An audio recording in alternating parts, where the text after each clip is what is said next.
All right, good evening, everyone. Welcome to the January 4th, 2021 Placerville Planning Commission meeting. Due to the state of affairs right now, we're requesting that those in the audience wear a mask while in the building. However, if you approach the podium to address the commission, you may remove your mask so that we can clearly hear your comments. Okay, so we will go ahead and get started with the Pledge of Allegiance. If everyone could join me.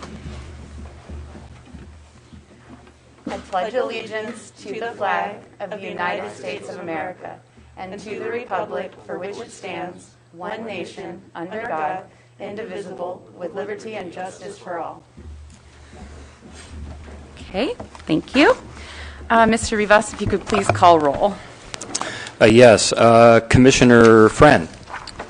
I'm here. Vice Chair Goppert. Here. Commissioner Keeney. Here. Chair Lepper. Here. And Commissioner List. Here. Great. Thank you. We have a Thank full you very house. much. Quorum. Full house. Okay, everyone in attendance. So now we will go ahead and move on to the adoption of our agenda and the minutes from the prior meeting on December 7th, 2020. Or, I'm sorry, that should say December 21st, I believe, 2021. Our last meeting. So, can we have a motion to approve the minutes? Yeah. So moved. Okay. Second. Okay. All in favor by voice vote? Aye. Aye. Any opposed? Okay, great. So we have adopted our agenda and approved the minutes from the December 21st meeting. Point of order. Yes. In my current packet, I didn't have any minutes of 21st. The agenda says the 7th, just out of curiosity. I had minutes from the 21st. There we are. Yeah. The agenda was up. Okay. Okay, great. Never mind. Okay, so next we'll move to communications. Do we have any communications, Mr. Rivas?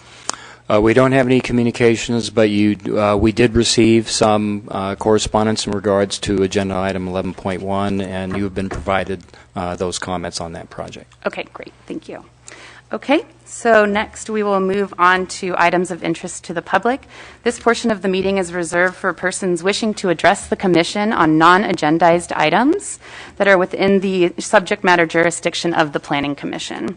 Does anyone in the audience today wish to address the commission on a non-agendized item? Okay, seeing none, I will go ahead and close our public comment portion and move on to presentations and educational workshops. Do we have any tonight?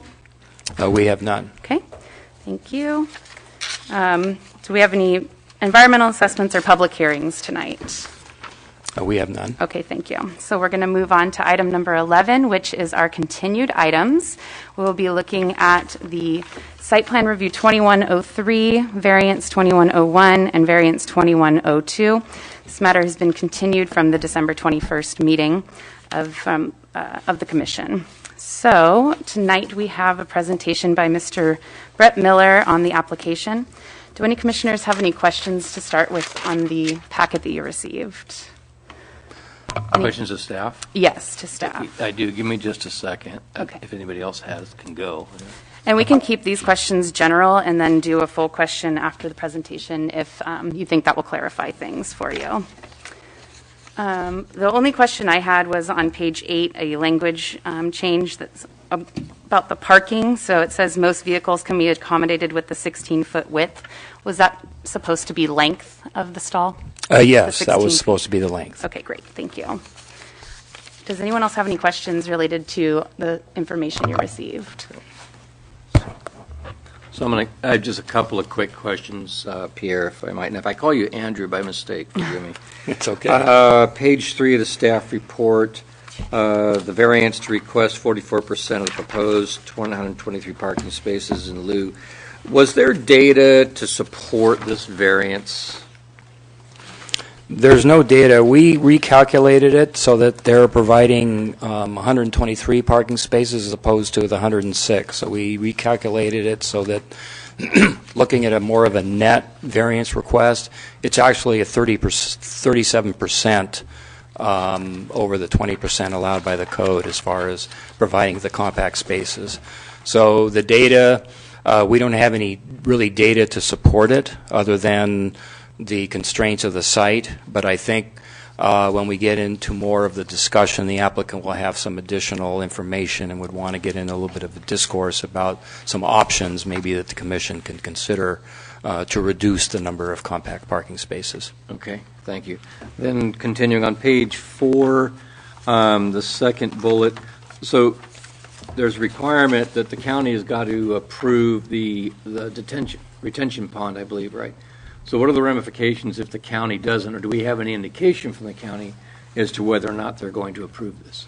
Well, this will be a requirement that stormwater detention pond be constructed and in place and operational prior to issuing of the building permit. And so as far as the county's permitting process, constructing the pond is by right. It's already permitted through Corps of Engineers and Fish and Game. It's part of the mitigation that was required originally for the Hampton, or for the Holiday Inn Express and for the Hampton Inn and Suites.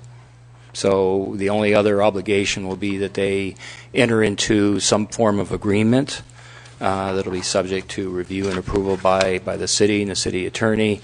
And of course, the calculations as far as the amount of retention of the water, the pre to post, it's a mitigation to take care of that. That'll be subject to review and approval by our city engineer. Since it's permitted by right, there's not a concern that it's not going to be granted. That's done. It's just a matter of going through the permit process. Constructing it, submitting the engineered plans, have our city engineer approve that as well so that it meets the obligation of circumventing the water runoff from the hotel into Hangtown Creek.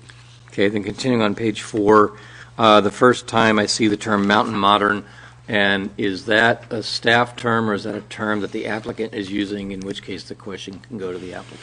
Yeah, staff is not an architect, though sometimes maybe I play one on TV. So we consulted with the applicant's architect, and that's what this type of structure is Okay. called. It's mountain modern. So it has certain elements that are of more of an alpine or a high elevation mountain environment, but it is a modern building. Okay, thank you. It was unclear to me on page 6, exterior lighting. It mentions in here that the photometric analysis was done, but how can we have the photometric analysis if we didn't have any of the lighting components, which you said still has to come back to us? I didn't understand that. That's because the photometric analysis was done on the light standards for the parking lot only. So it doesn't include, at least my understanding, it didn't include any additional lighting. So the only other additional lighting per the plans that were submitted were the box lights that would be above the doors. Okay. Page 7, we describe highway identification, and we're going to work with Caltrans to get signage that indicates, I call it Jakeway, but last meeting, I guess, is a different pronunciation that I'm going to have to write down phonetically. In any event, that makes sense. Can we also get Caltrans to add my first question, this is not a requirement for the applicant, right? This is something the city's going to do. No, staff doesn't believe this is a requirement that can be imposed on the applicant. It's more of if you were to look at the rough proportionality of the cost of adding or putting an additional sign that would have Jakeway Road in addition to Point View Drive, what are you looking at, $50, $100? This is a regional benefit to Sure. the traveling public so they can find Jakeway to get into Apple Hill. Makes sense. So it's a minor arterial that takes you from Highway 50 and Broadway to Carson. Okay. And can we get lodging? It seems Blue Lodging would be appropriate also at the same place, right? I believe that's not the city that would do that. The applicant can certainly make an application with Caltrans to have that sign included on their identification sign, the blue signs. Okay. And I think that's all I had. Thank you for the indulgence. Thank you. Any other questions on the report? Okay, seeing none, I will go ahead and move on to the applicant presentation.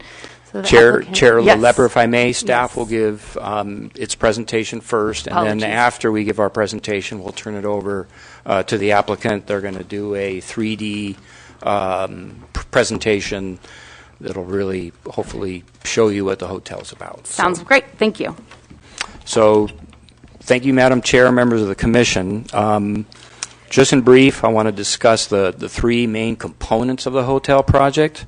What you have before you is a site plan review application for a 79,800 square foot, 4-story, 106-room hotel that also includes a 2,200 square foot conference room on the first floor, a lobby, restaurant with bar, a great room and lounge. It has additional outdoor amenities that include outdoor conference area, outdoor gym, pool deck, dining and fitness facilities, and 103 parking spaces, areas with associated landscaping. And the hotel will also feature a 2,000 square foot rooftop deck event area. Number two, we do have a variance request to allow for an average building height of 46 feet 7 inches, and that's in lieu of the maximum 40 feet that's allowed in the highway commercial zone. And the calculation of the average height is defined by the building code. And we also have another third application. That's another variance request to allow for compact spaces totaling 44% of the total. And that's a gross calculation that's based on the 54 compact spaces out of 123 total spaces that are provided. So if calculated a different way, which I call the net calculation, of the required 106 spaces required, 69 of these meet standard, with a total of 37 or 34% being compact. So just to briefly talk about some other components of the project, the applicant will then be responsible to complete some of the Jakeway road improvements, to include safety railing, bike lanes, sidewalk along the project frontage, and then easterly to Smith Flat Road. And then number two, the applicant will construct a 6-acre pond on the off-site former lumber mill site. This component is a mitigation measure to mitigate the increase of impervious surfaces, which increase stormwater runoff into Hangtown Creek. The permitting of the pond will be subject to a grading permit from El Dorado County. Most of these components are mitigation measures and are included as conditions of approval. The subject property has a general plan land use designation of highway commercial, and it is zoned highway commercial with an airport overlay. And the highway commercial zone allows for a hotel use by right. So we'll give a brief background with regards to the project site. In 1986, approval was granted for a restaurant and a 100-unit motel on a portion of the subject site, and approval for both the hotel and the grant has long since expired.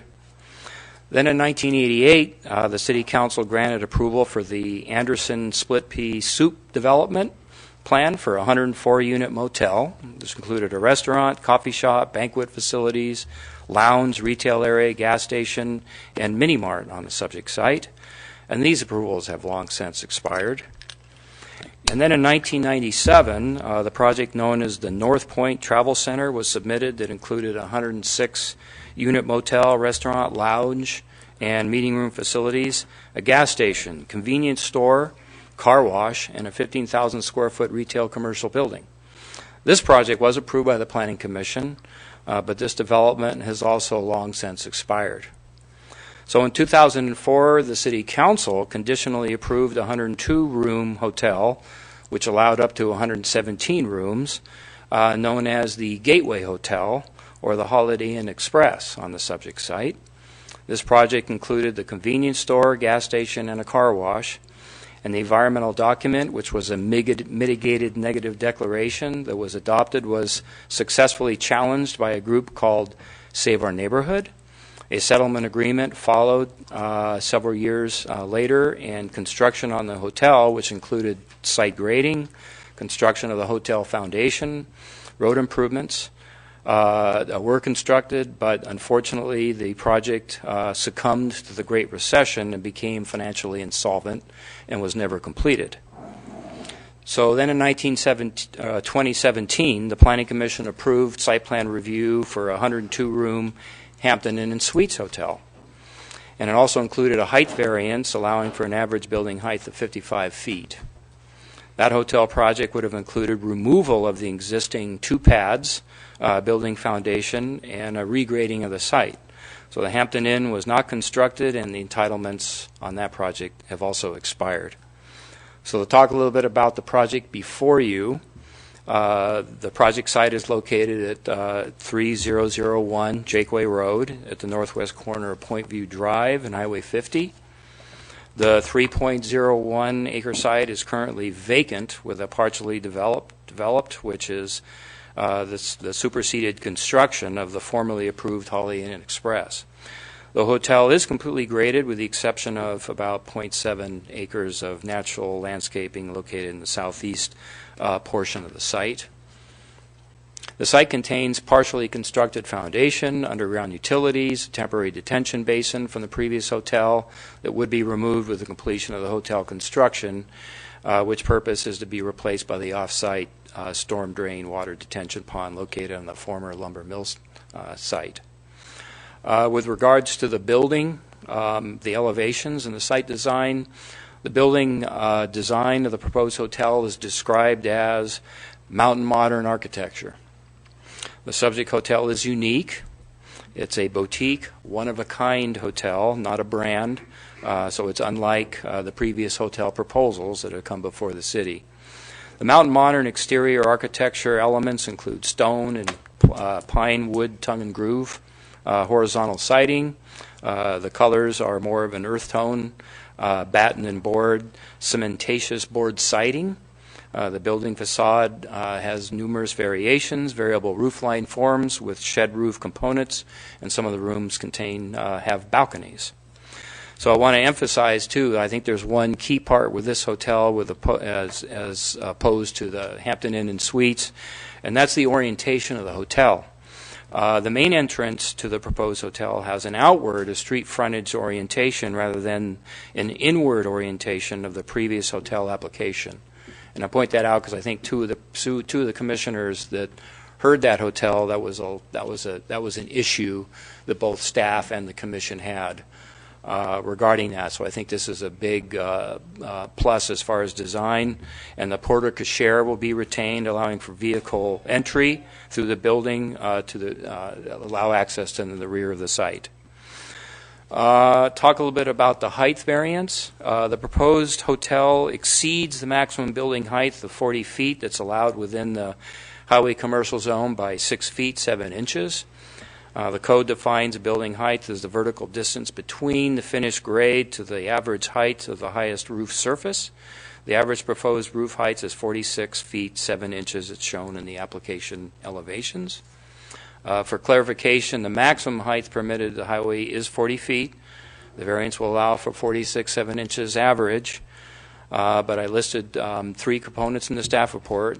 The overall building height, and I think that's due to the elevators, and the applicant can verify that for me, is at 46 feet 10 inches, but the actual maximum height of the building is the chimney, which is 52 feet and 10 inches. So in accordance with state laws, when evaluating a variance request, the Commission must consider if there are specific circumstances that distinguish the project site from its surroundings, and that these circumstances would create an unnecessary hardship for the applicant if the usual zoning standards were imposed. A variance request must not also adversely affect the general plan. Since the publication of the December 21st staff report, questions concerning the site's relationship with the airport land use compatibility plan has ensued. Staff did analyze the proposed height in relation with the airspace protection zone and the horizontal elevation restrictions, and staff finds no conflict as described in your January 4th staff report. Staff recommends that the Commission could add an additional finding that the project is consistent with the airport land use plan. Staff believes that the Commission can make necessary findings to support the granting of a variance for the building height. Staff would like to add to the Commission that I had lengthy discussions with the El Dorado County Transportation Commission, with their director, and there does seem to appear the requirement that height variance request should have gone before the Land Use Commission. So I would recommend that when we get to that point, that we fashion a condition of approval that would occur I've been promised by the Transportation Commission they can get it on their agenda in February. We could add a commission that essentially would state something to the effect that it would go to the Airport Land Use Commission for their review, and that we would get their findings prior to issuance of a building permit. To discuss a little bit about the parking, we provided an analysis of the proposed and required parking for the project as shown in a table in the staff report. Essentially, it's a 106-room hotel. They're proposing 123 gross parking spaces. The city code requires 106 parking spaces, and staff consulted with the ITE parking standards. And based on whether you're looking more of an urban versus more of a suburban hotel, it has a range from 106 parking spaces to as high as 138. 138 being for the more rural hotel as opposed to an urban hotel. So the city's parking requirement is 1 space per room. To assist in determining the adequacy of the proposed parking, staff use it's the Institute Traffic Engineers, or ITE, Parking Generation Manual. So staff used the land use code for the hotel with an on-site restaurant in contrast to serving guest-only meals. The ITE suggests 106 to 138, and that's based on 1 space per room versus 1.3 spaces per room.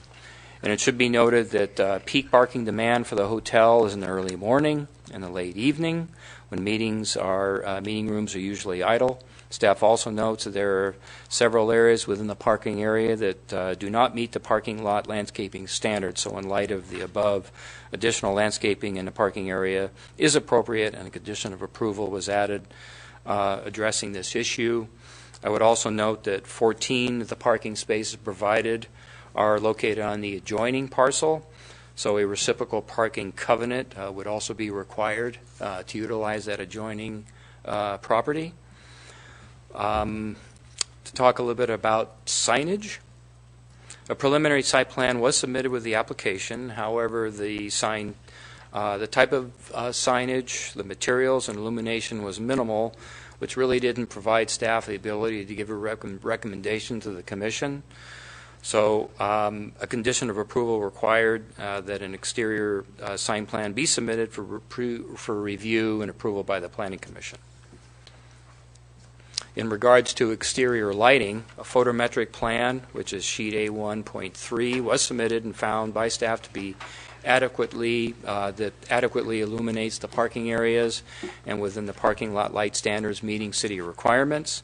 The building-mounted lights include box LED wall luminaires that are located above the exterior doors. Other exterior lighting would require the review and approval of the Planning Commission. That's the extent of the lighting plan that we received.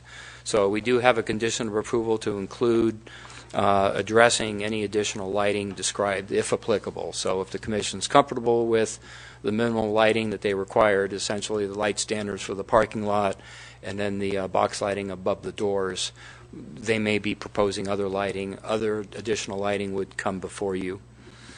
I want to talk a little bit about the environmental document because that has been something staff has been questioned about by the public, and I think it came up at your December 21st meeting. So the previously prepared mitigated negative declaration and addendum was the same that was used by staff, and by the city, I should say, for the Holiday Inn Express Hotel and the Hampton Inn Hotel projects. The proposed hotel is well within the scope of the Holiday Inn Express and the Hampton Inn and Suites projects. The site is already graded, with utilities and foundation already constructed, and the Jacquier road extension is, for the most part, pretty much completed. There will be no new impacts associated with the change in the hotel brand, this being a boutique hotel. We provided in the staff report a matrix that basically compares the size and the rooms with the different hotels that have been before us. And in the matrix, we show the similarities between the 4 that are in the matrix. It's clear that the 4 hotels are different aesthetically, but I want to emphasize that aesthetics is not generally considered an environmental issue. So as mentioned earlier, in a hotel is an allowed use in the highway commercial zone by right. This application is for the review of the site plan and its elevations. Based on the discussion above, there was a Supreme Court decision in the case called San Mateo and the similarities among the 4 project hotels on the site. Staff, with the advice of legal counsel, has concluded that a new environmental document is not appropriate nor warranted. Instead, the previously prepared and adopted mitigated negative deck and addendum shall serve as a legally appropriate environmental document for the Placerville Hotel before you, as it did for the Hampton Inn and Suites project and the Holiday Inn Express Hotel. And this conclusion is supported by the fact that there is no new evidence in the record as a whole that the Placerville Hotel would result in new or more severe impacts. Nor have there been circumstances that have changed relating to site development, new growth, or growth related to changes to the general area. The environmental document for the Holiday Inn Express that was originally prepared and the city's use of the addendum was challenged in 2006 by a group called Save Our Neighborhood versus Lishman. Kathy Lishman, I think, was the mayor at that time, serving on the city council. That's why it's called that. The city's use of the addendum was upheld by the El Dorado County Superior Court. However, that decision was appealed and overturned by the 3rd Appellate Court. Subsequently, a binding settlement agreement was entered into between Save Our Neighborhood and Lishman and the hotel developer, Mr. Edward Mackey. And that allowed the hotel and accessory uses to proceed. Although construction of the project did commence, the building permit has expired due to the lack of activity. And then on September the 23rd of 2016, the California Supreme Court made a significant ruling in a case called Friends of the College of San Mateo versus San Mateo County Community College District that essentially overturns the appellate's court's basis for substituting the city's finding and CEQA procedures for its own relating to the use of the addendum for the Holiday Inn Express, which was subsequently used for the approval of the Hampton Inn and Suites project and for the subject hotel before you. And I also want to add that this project before you is for the hotel, for completion of the hotel on the subject site. It does not include the gas station, the convenience store, or the car wash that was subject to the previous hotels, which was impacts that were included in the mitigated negative deck. So this particular project is much smaller in scope. So with that, the recommendation staff is making for the commission to make is as follows.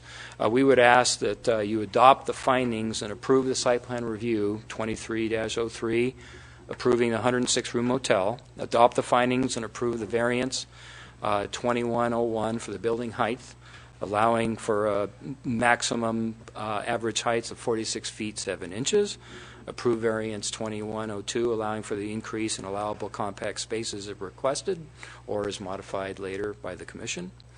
The adoption of the findings contained in the staff report dated December the 21st of 2021 and include additional findings recommended in regards to consistency with the airport land use plan provided in the staff report dated January the 4th of 2022, and then subject to the conditions of approval contained in the staff report dated December the 21st, 2021, as modified in the staff report that you received dated January 4th, 2022, and is further modified in the addendum to the staff report to the commission dated January 4th, 2022, provided to the commission. And just again, I'll just note that those there were some modifications we made to the conditions of approval on that staff report, on the first staff report dated January the 4th.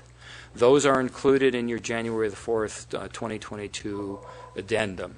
So you don't have to worry about those additional modifications made. They were carried over for simplicity. So with that, that concludes staff's report, and I'm happy to turn it over to Mr. Steve Smith, who will give another presentation on the specifics of the hotel project. That sounds great. Apologies for skipping over you with your report in the beginning there.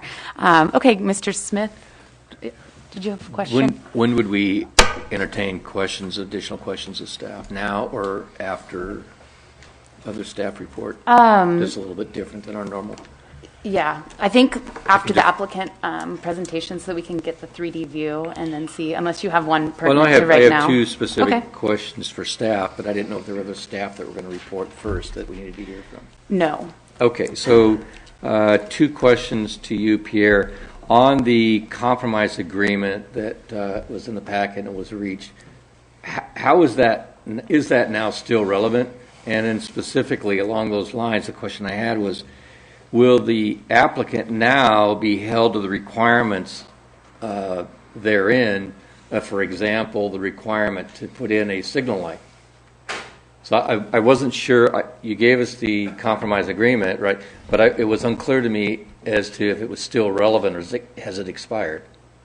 It is not, in terms of any of those provisions in that settlement agreement that pertain to mitigation of environmental impacts and then became part of the secret document would be relevant. So any requirement to install, to put in traffic signals or those kinds of things would be subject to a traffic study, would Okay. trigger that. All right. So it's some of it might be relevant. Some might be relevant, some might Okay. not. All right. You know, and I can give an example. There was something in relation to the elevations of the proposed hotel. Well, that's not binding on the new applicant. I think that the commission has broad discretion in approving new elevations, such as the commission and the city has in the past with regards to, say, the Hampton Inn and Suites. Okay, thanks. I appreciate in the packet we got this evening some of the discussion regarding the airport. And I was just wondering if we need to have the airport manager perform an airport obstruction. If that's a requirement, we could probably add, because the airport manager would normally do that if something's going to go up and it's in the airspace. And in a possible flight pan, the airport manager can conduct a calculation as to whether or not it's an issue or not. And would that be something we could condition? I would suggest that you keep the condition of approval a little more general, that basically you would then, the condition is going to direct staff to submit the application to the El Dorado County Transportation Commission for review and then putting it on the agenda of the Airport Land Use Commission. Staff did review the variance requests and the height proposed in relation to the horizontal, to the imaginary horizontal flight restriction area, and the maximum elevation of the hotel is probably 500 feet less than that imaginary elevation, and so there's no impact. But there is a section that we looked, and I've got a copy here. I can certainly refer to it later if it's of interest, where the Airport Land Use Commission should weigh in on it. But we did the analysis, and so it doesn't prevent you from relying on that analysis. I think it's fairly clear that the ridge line behind the hotel is much higher. The freeway is just, I think the freeway is only, 20 to 50 feet higher than the hotel. You're not going to see planes flying that low that's going to hit the hotel. Okay, thank you. Mm-hmm. Yes, go ahead. I had a question about the parking on the adjoining property. In your statement tonight, something about getting, I guess, the easements. Is that covered in, possibly covered in Condition 7, or is that something that we need to add as an additional condition of approval tonight? I'm not sure which land rights are necessary to make sure that they can install the appropriate amount of parking. I just want to make sure I'm clear on what we need to have the applicant do as far as obtaining that access to that adjoining property. Yeah, Condition 7 refers to actual construction work happening and not to the reciprocal parking agreement.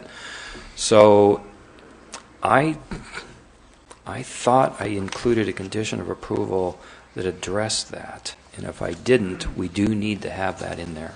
I don't remember. So I don't remember seeing that. Okay. Reciprocal parking.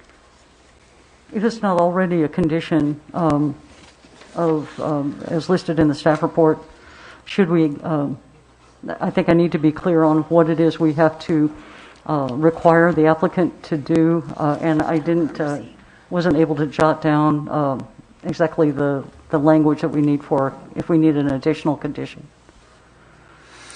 Yeah, it could have been that I put the language in my presentation outline and forgot to make it a condition of approval in the staff report, but I would recommend, if I don't find it in here, we certainly want to add a condition to that effect. Because whenever there's parking on an adjoining parcel, we want to make sure we have that reciprocal covenant to allow for that in perpetuity, unless there's a change in circumstances where the parking is no longer required. I just also had one clarifying question related to that statement. Is the 14 spaces on the adjoining property in addition to the 123, or is it part of the 123? It's part of the 123. Okay, any other questions before we hear from the applicant? Okay, seeing none, I will welcome Steve Smith, is it? Oh, there, hi, there you go. How's it going? Good. Thank you, Commissioners. Thanks for inviting me to speak in front of you this evening. My name is Steve Smith. I'm Vice President of Eat, Drink, and Sleep, a San Diego-based restaurant hotel development company. Also in the audience is Brett Miller, our CEO. I am here at the microphone because I've created some of these presentations. I've worked on a lot of the space planning here, and so it makes sense for me to kind of drive the ship at this point to go through the presentation. I was going to spend about 10 or 12 minutes talking about Eat, Drink, and Sleep and what we do, so you become familiar with our product. We do all boutique hotels. Eat, Drink, and Sleep has been around for 30-plus years, and I have been with this company the last 18 years. Really exciting project for us. I came up here for the first time about 2 years ago. You know, one of the challenges and one of the things I do in my position is I'm not a designer, but I am a problem solver. I'm the person that oversees the day-to-day operations of the company. I hire the chefs, I hire the GMs, I develop the concepts and try and sometimes fit square pegs in round holes. And so for us, looking at this project, you know, it needs to be something that is great for the community, great for longevity and financial viability for the partners. Our company is really a pyramid of a bunch of different services. So our company, both in many of our projects, we own the land, we own the building, we run the business, we pay the taxes, we do everything from beginning to end. In some, we have partners where they invest in projects that we do, but we're involved in every aspect of it. We usually let design lead, and then we hire architects to do the drawings. And so you end up with a very interesting, energizing, forward-looking concepts that usually perform really well. So I'm going to spend just a couple minutes talking about what we do, and then we'll move on to the specific projects so you can be familiar with what's happening. So our company, Eat, Drink, and Sleep, like I said, is based in San Diego. And I'm trying to see here how this connection's working. It appears to have frozen. Oh, no, there it goes. 1 second.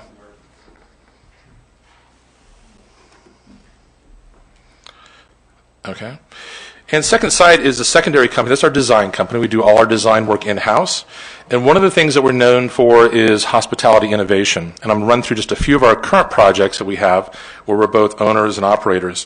One is the Blanca Hotel in Avalon, California. This was a rambling two-story hotel built in the 1940s and 50s. We acquired this about 4 years ago and completely did a redesign, remodeled, redesigned the kitchen, redesigned the restaurant, and relaunched it. It was a complete remodel from top to bottom, replaced all the pipes and the plumbing and the grease traps and everything that goes with it. And it's just one example where we do something that we think fits into the community. It obviously is oceanfront, has a very oceanfront lifestyle. We have a great restaurant on the ground floor called the Naughty Fox, very small, very lean, but super effective, and has been a great project for us. We've had really a good time the last 4 years there. The next one is the Heat Hotel in Lake Havasu. I think we've been in there about 12 years as a mixed-use condo, hotel, and retail space. We added docks last year, which has been a great boon for us, and then remodeled all the rooms. And some are styled in something that would fit something in a sleek lake environment with a lot of materials you might find on upscale boats with fiberglass and wood veneers. So it's very light and bright, the Heat Hotel in Lake Havasu. We also have the Rambler Motel, which again was a rehab. It was a 1967 split block, cinder block, two-story motel. that was running an average daily rate of about $50. So we went in, gutted every single room. We brought in the EDS style to it with the logo, the color, the branding, and started to introduce some fun to the property. And we've almost doubled the revenue in the last year and a half since we've been open there, and is super well regarded and now is a busy, thriving hotel that's right down on the waterfront in southern San Diego. So that's the Rambler Motel. So a lot of fun. Very much a 60s kind of 70s vibe with car imagery and those types of things. The Padre Hotel, which is in Bakersfield, it was built in 1927. We got this hotel in 2007. It was in really rough shape. We had to go in and do the asbestos abatement. It had some ground floor retail, but it was basically unoccupied. Sprinklered the building, did it from the ground up, 112 rooms, #1 rated hotel in Bakersfield. Food and beverage is very key to what we do. We have a long history in food and beverage. Before this position, was with the Pacini Group in San Francisco. Before that, I was a senior managing partner for Morton's Restaurant Group, the steakhouse company. And so the food is central to the focus of our hotels, because great food brings in people to stay at the hotel, and a great hotel brings in people to dine and also special events. So Padre Hotel is very food-centric as well. We have 5 food and beverage outlets under one roof. Tower 23 Hotel, this was the first hotel that I did with this company. This was from 16 years ago. Oceanfront Hotel in Pacific Beach, super modern style, upstairs decks, outdoor dining. This hotel has won Best Hotel Dining in San Diego 7 times in the 16 years we've been open. We've also won 3 different awards for sports bars and those types of things, but a more upscale oceanfront type experience at Tower 23. You know, you can do all the design you want, but in the end, you have to be able to deliver for the customers. And so one of the things you'll see about our company is that not only do we, invest our thought in terms of design, we spend a lot of time developing our staff. And so one of the best measures of that is how people receive the product. So this is a splash page from the Heat Hotel. You can see that up there it says we're the #2 ranked hotel out of 27. The Rambler Motel, which we just looked at, #2 out of 26 in Chula Vista. The Padre Hotel, we're the #1 ranked hotel out of 64 hotels in Bakersfield. And at Tower 23, we're the #1 ranked hotel in the entire county of San Diego out of 295 hotels. So not only do we design, not only do we operate at a high level, which is great for the community because you end up with a great product year after year after year. And it also has good dividends for the city when it comes to TOT returns and those types of things as well. Our company is also very keen on public awareness for our projects, and I just pulled a few samples from the last few months.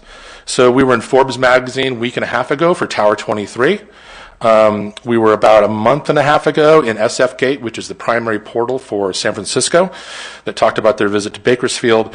And we really go out of our way to collect this editorial. This was from this past Sunday in the Pasadena. This is the insert for their life, for what's happening around town. It has 2 of our projects in it. And then Travel and Leisure from the middle of the pandemic, which encouraged people to come and stay and relax in Tower 23.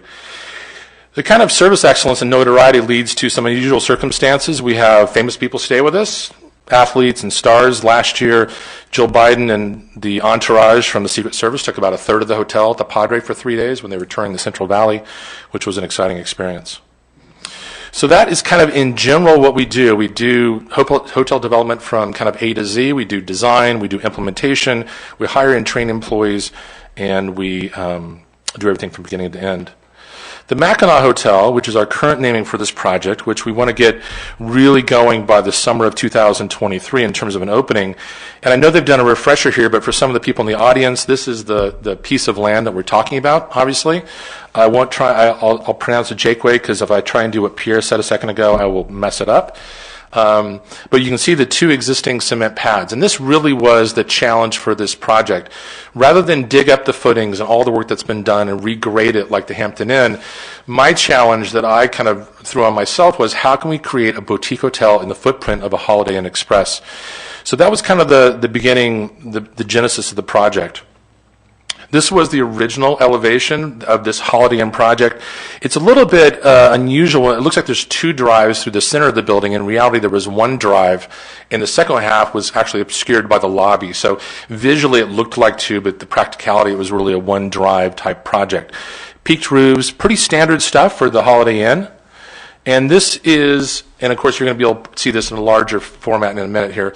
This is the elevation, and as I go back and forth, you would see that really the building shape has stayed the same. Where the building sticks out, where it's pulled back, it looks very similar to the same. So this is the north elevation, and I'm going to go through about 10 or 12 of these before we move on to a 3D model. This is the rear elevation. Again, very much mimics what we did or what was approved previously at the Holiday Inn. It has definitely a style that feels more modern because of the shed roofs. We are using probably more wood than they would have used in the Holiday Inn as well, and a lot more detail as it relates to shade structures and ways to articulate the building so it creates more visual interest as well. Now, one of the things that's nice about our software programs is it allows us to drop it right into the actual topography based on Google Earth. So it allows us to look at lines of sight out the building. We've done studies for shade, and when do we get shade on the front patio, when is there sun, those types of things. It helps us understand what this upstairs deck, which you see in the center there, what the environment will be up there in the wintertime. So to kind of get you oriented, you'll see that the rooftop deck is in the center. We remove 5 rooms from the Holiday Inn plan. And then it creates a deck on the top floor that's enclosed on 3 sides and that has a glass railing that faces the street. There is an overhead structure that we're going to have a custom-made clear like plastic that would go on every winter, so it could be there from October through March, which means you could have holiday parties up there under the stars, those types of things. You could also have special events. To give you a sense of the size of that, when you talk about 2,000 square feet, in a cocktail environment you could have 150 people up there. In a seated environment you could have 75 or 80. It's going to be primarily movable furniture and then fire pits on one end. We'll look at that in a little more detail. And it'll have a fully self-sufficient bar and restrooms and things like that on the top deck. On the ground floor on the right-hand side, you see an area that was different than the Holiday Inn, where we've pushed out a little bit and created some pre-function area for the special event space that is in the ground floor behind it. You see the strong central drive, which mimics what happened at the Holiday Inn. To the left of that, we've extended the patios as well to create some dining and some lounge atmosphere for the great room inside. The Holiday Inn had really a breakfast buffet, which people are familiar with that product, and we've expanded the kitchen here, and we'll have a full service restaurant that'll be open breakfast, lunch, and dinner 7 days a week, and then brunch on the weekends. On the far end, you see a little bit, we'll look at a closer picture in a second, of the patio that's going to function as a spot for a jacuzzi, oversized jacuzzi, and outdoor workout facility. So this is a view looking toward the east, so you can see kind of the hills in the background, and that is the pre-function area for the special event space that is inside. Those are the event rooms that don't, what we call daylight, they don't have any natural light, and they're more of a classroom type setting. But they have movable walls on the inside, so you could have a larger event or a smaller event, but if you want to hold a luncheon out here and then go back and have your meeting, or use this as the breakout, or it could be a cocktail area for an event that's inside, but it becomes an all-purpose area dedicated for special events pre and post. A little bit lower angle to get a sense of what the hotel looks like. You see the board and batten on the face of it. You see it's kind of hard on yours because the projector is not really strong, but the underside of the eaves is wood that will be glowing at nighttime with uplighting. You see natural stone on the facade on the outside and the structures. I think you'll be able to zoom in a little bit farther with the 3D. So it'll make it easier to see. You can see the structure above for, of course, the second floor or the top floor deck.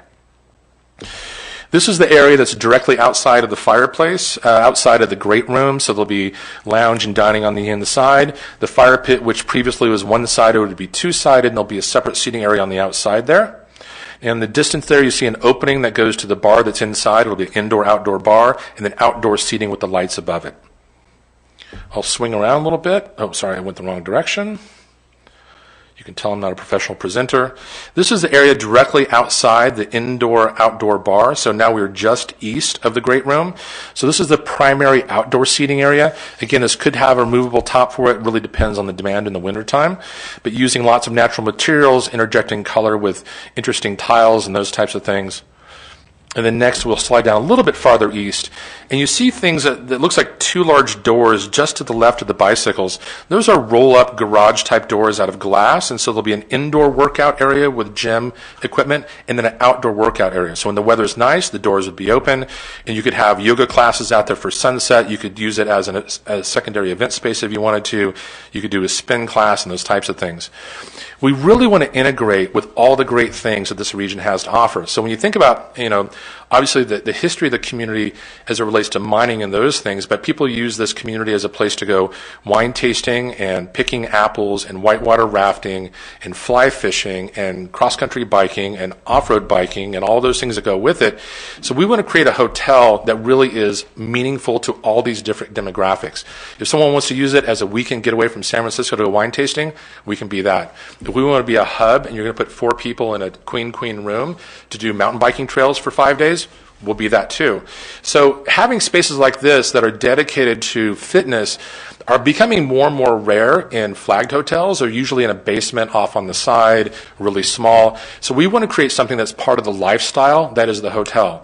At all of our properties, we have bikes that are free to use for all of our guests to go wherever they want to go. So we have that.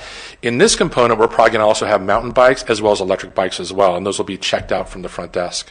So we really want to be a place that integrates indoor with outdoor. If you have a $2,000 specialized bike and you want a place to lock it up, we'll have facilities to do that too. So if you want to come in for 2 or 3 days, you can lock up your bike securely and take it out when you want to take it out. So this gym is kind of part of that. On the back side of the hotel, the original Holiday Inn didn't have quite as many undulations to it, so we've tried to go in and articulate it in a way with color and materials that make it a little bit, break up the back side a little bit more, which is usually kind of an afterthought. If you go a little bit farther down the building, this is the back side of the drive-through. So whether it be some porte-cocheres and shade structures, on the right there you see actually a valet pickup area. So this would be a valet optional hotel. If you have a social event, you want to have valet parking, then you would pull through the center, there'll be a side area that you go into, you can drop your car. You can also pick up your car there, and there'll be an overhead so you can be out of the rain when you want to. It's a valet optional because we know a lot of people don't want to valet. They don't like the expense. And it looks like this connection has, let's see if it catches it again. There it goes. Okay, so the valet parking, which is represented in the center. Some end elevations. You can see the scale of the mountain that's directly behind the hotel. That's the mountain that has the home on top of it, and looking back towards the other direction toward the road as the road rises toward the street. Okay. All right. I'm going to close this out real quick, and we can always come back to it if we want to. And now you're seeing my desktop, and I'm going to close that. And I'm going to open something that is in a program called SketchUp, which is a 3D rendering program. Now, a word of, it's interesting, it's not during on my screen, but it is up there. A word of note about renderings and 3D drawings is that when you think about real life, edges are imperfect, and in a computer world, they aren't. So things in a rendering always feel more modern, more finished, more exact than they are in real life. In fact, this program has a way you can soften edges so it doesn't feel so much. Also, when we zoom in and start looking at some of the patios, because there's no people, because there's no centerpieces on the tables, it will feel a little bit austere. But ultimately, the idea is to make this place feel warm, glowing, and inviting, especially at nighttime. All right, so I'm going to zoom around a little bit, and hopefully no one gets car sick too easy. You'll see that it takes a bit to kind of render things in and out. So this is that pre-function patio that we looked at before. And just inside these doors that are over here, inside there is the pre-function area. There's a separate set of restrooms and those types of things. But again, it's about 2,600 square feet. It allows more flexibility for the meeting spaces. It can cross over then as pre-function social event spaces as well. The main entrance is the same height that was previously. Obviously, it's squared off instead of round, with a very prominent central. And this is, again, we've not submitted finalized design for signage and those types of things. It'll meet all the realistic codes. The front door is on the inside here to the left. So if I zoomed in farther here, this is where the front door is. So the valet zone will either be right here. This will be a curb cut with a valet drop-off, or it'll be along this curb here so you can take things directly into the front desk. I'm going to pull it back out a little bit. Of course, we'll have to have handicapped access to this raised patio here, a spot for all of our bike parking, and then more seating around the outside. Some of the things like fire storage are more cosmetic. Oh, sorry. I'm going to just unplug this one time for a second and plug it back in and see if it is happier. This is pretty long for HDMI cord, so it may not be I think they recommend no more than 20 feet. This is like a 40-footer, I think. Let's see if it catches here. 1 second. It's starting to. Oh, green. We're not in the wonderful world of Oz, I guarantee you. Okay. Okay. So, again, this is the lounge area that we saw previously. It still has to put some siding on the building here. Give them 1 second. The wonderful world of technology.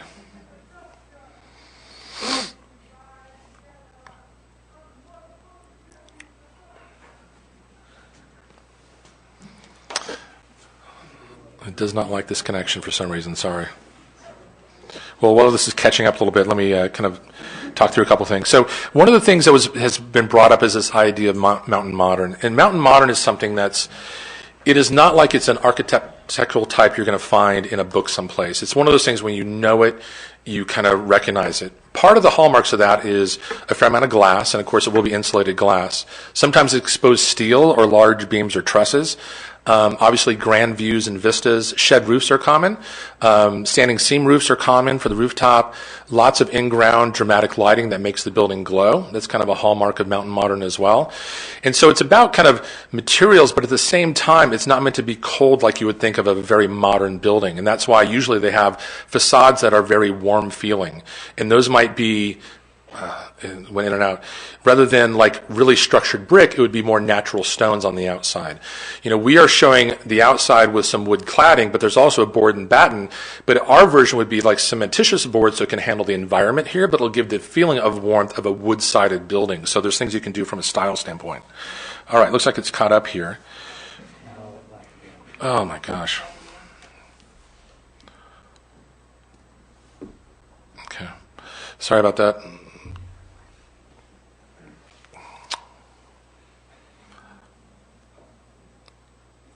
You can keep moving on Okay. with your point.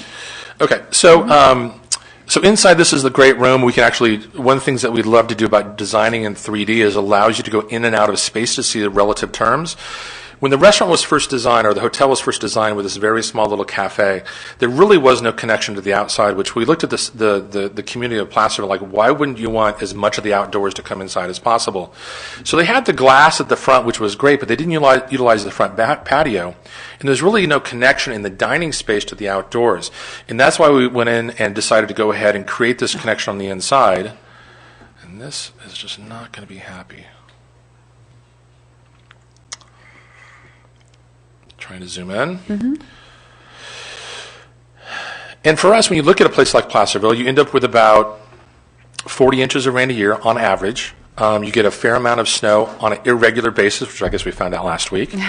But there is plenty of time in the year, the shoulder season and the summer season, where you have fantastic weather. It's a great getaway for the people in Central Valley in the summertime.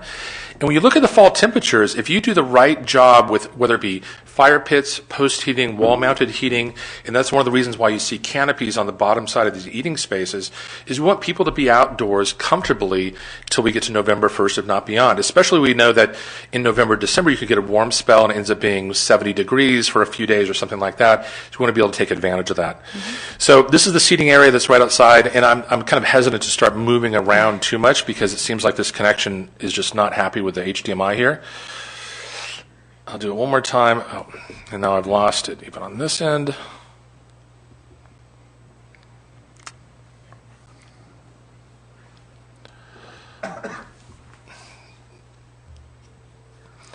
We did this presentation about a couple weeks ago. I don't think it cut out even once.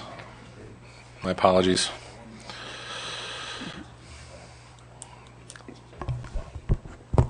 Yeah. Not sure what else I can do. Okay, well, we can see if... Okay. Yeah. Go ahead. Okay. So the last thing to talk about is kind of the rooftop deck and why you do that and why a boutique hotel works in this environment better. Yes, sir. Lights.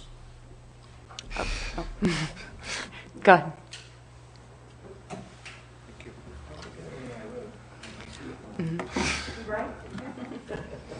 Thank you. And why a boutique works better, in our opinion, than a flagged hotel in this particular environment. What's special about a boutique hotel? Usually it's considered what they call a lifestyle hotel. You make it part of your destination, part of your plan, versus just a place to sleep. And boutique hotels end up having a fairly high ADR, average daily rate. And so at this particular property, we think that there is an opportunity with 106 rooms to bring in a clientele base here that's just not coming for a business meeting, not just coming on their way through, but say, that's where I'm going to spend 2 or 3 or 4 days. And a boutique hotel environment can do that. We can do room service in your room for breakfast if you want to, or you can visit the restaurant for brunch. You can go wine tasting in the day, then come back at night and sit by a fire pit on the upstairs deck and enjoy the stars. And really the flagged hotels, especially mid-scale flagged hotels, which have been previously proposed for this site, don't deliver on that. But we think we can be a hub for a lot of this type of activity in the area. One of the things that we really like about this particular location is, in terms of a hub, you're close enough to the wineries and the apples and rafting and biking and those types of things. So you can see people using this in a bunch of different ways, and we can be right there at the epicenter of a bunch of different activities. Because we are so forward on the social media side and on marketing, is we think we can attract a lot of people who may have not come to Placerville before, and they call that induced demand. When you build a hotel, you either steal market share, meaning that I take rooms from this hotel and this hotel, or I have a product that brings new people to the area. And we think with the right product, and with so much that Placerville has to offer, and our ability to get in and have editorial in San Francisco or Sacramento or Los Angeles or up and down the Central Valley, is you may open up Placerville to a whole new group of people who come here to use it as a recreation place. So some people may look at the design and say, well, it may seem too modern, or it needs to be a little bit more gold rush, or it needs to be a little bit this way. And really our job is to create something that is something for everyone, and they can view it in their own way. You know, our restaurants are very high quality. There was a period of time in our country where the last place you'd go to dine would be at a restaurant. But really starting in the 1980s and 90s with people like Bill Kimpton and those groups in San Francisco, they said the restaurant needs to be a destination in and of itself. So the fact that we're so well known for our food and for our hospitality, it means that when people are checking off the box to travel, we are a likely candidate to be, because I can get great food, a great environment, and a great reputation for service all in the same place. Now, it's not like we're going to be number 1 out of 264 hotels in Placerville, because you don't have 264 hotels. But one thing that we know, that this has happened in Catalina, it's happening in Chula Vista, it happened in Pacific Beach where we did Tower 23, is people see what's possible, future developers, and they start dreaming. That's what we do, is we dream. And so when they look at a project that may need rehabilitation, or a project that is stalled out and needs restarting, if you can prove, like the Padre Hotel, if you went down outside the Padre Hotel when we bought it, you would not walk the streets around there after night. You would not, unless you had a bodyguard. And now, if you go almost 2 blocks in every direction, all of that has been completely redeveloped, and that hub, that hotel, that highly regarded hotel, is the reason that people go. So the design goes hand in hand with service. It goes hand in hand with marketing. And, you know, I'm one of those people, in my office, Brett's always Brett's right here in the front row. Brett's the optimist, and I'm the pessimist, right? And so we're a great kind of yin and yang. So one of the things we do is we walk a project, we get to this stage, and I kind of evaluate, is it a single or triple or double or a home run? And there's some projects that I think are a double, and some are a triple, and some are home runs, and I think this is an absolute home run. I think it's a home run for the community. I think it's a home run from a business standpoint. I think there's tons of upside, and I think we can actually facilitate a certain amount of growth that takes place, as it, for instance, like coordinating a certain amount between the wineries a little bit. Right now, there's a lot of great individual wineries, but not a ton of coordination. So if we can, as part of our role here, foster some of that, I think a lot of the local other businesses will be better off as well. Okay. I'm trying to think anything else about the rooftop deck, because you really couldn't see it very well. Freestanding, we haven't decided, is it for public consumption or is it hotel guests only? Sometimes, like at Tower 23, we have a second floor deck overlooking the ocean. It was so popular, we had to stop the general public from going up there so that we could protect the experience of the hotel guests. And when you think about a rooftop deck, you have guests staying below and on both sides and directly behind. And ultimately, the experience in the hotel room is the most important thing we possibly can. So if that rooftop deck has 50 or 60 people that all stay at the hotel, we're not going to try and put 250 people up there. We want it to be the best experience possible. And so we kind of figure that out as we go. But we're excited about the possibility. Good. Okay. When it comes to questions, just so you know, so I can handle a lot of like space planning, how come, what did you think about this kind of stuff. Brett has been involved both in that and then a lot of the entitlement side and working with the city. Mm-hmm. So just to let you know that Brett will step to the podium and we may get a little bit from both of us. Fantastic. Okay. Thank you. Despite the technical difficulties. Thanks for the thorough Sure. presentation. And I'm going to try and connect one more time just to see if I can make it work. Yeah, you did a great job. Thank you. Okay, do any commissioners have questions for the applicant based on the presentation? Yes. Okay. Thank you for the presentation, and I'm not sure which one of you can best address my concern is the parking, and we kind of touched on that during the staff presentation. I understand that you're looking for or asking 123 or planning for 123 spaces. In your application, it stated 115, and then on some of the plans, there's another calculation. And I just would like you to walk us through how you arrived at the number that you think you need. And also of importance is the number of compact parking spots. I'm very concerned about that. I appreciate that you're looking at the width. I think that's been a common complaint, at least in Placerville.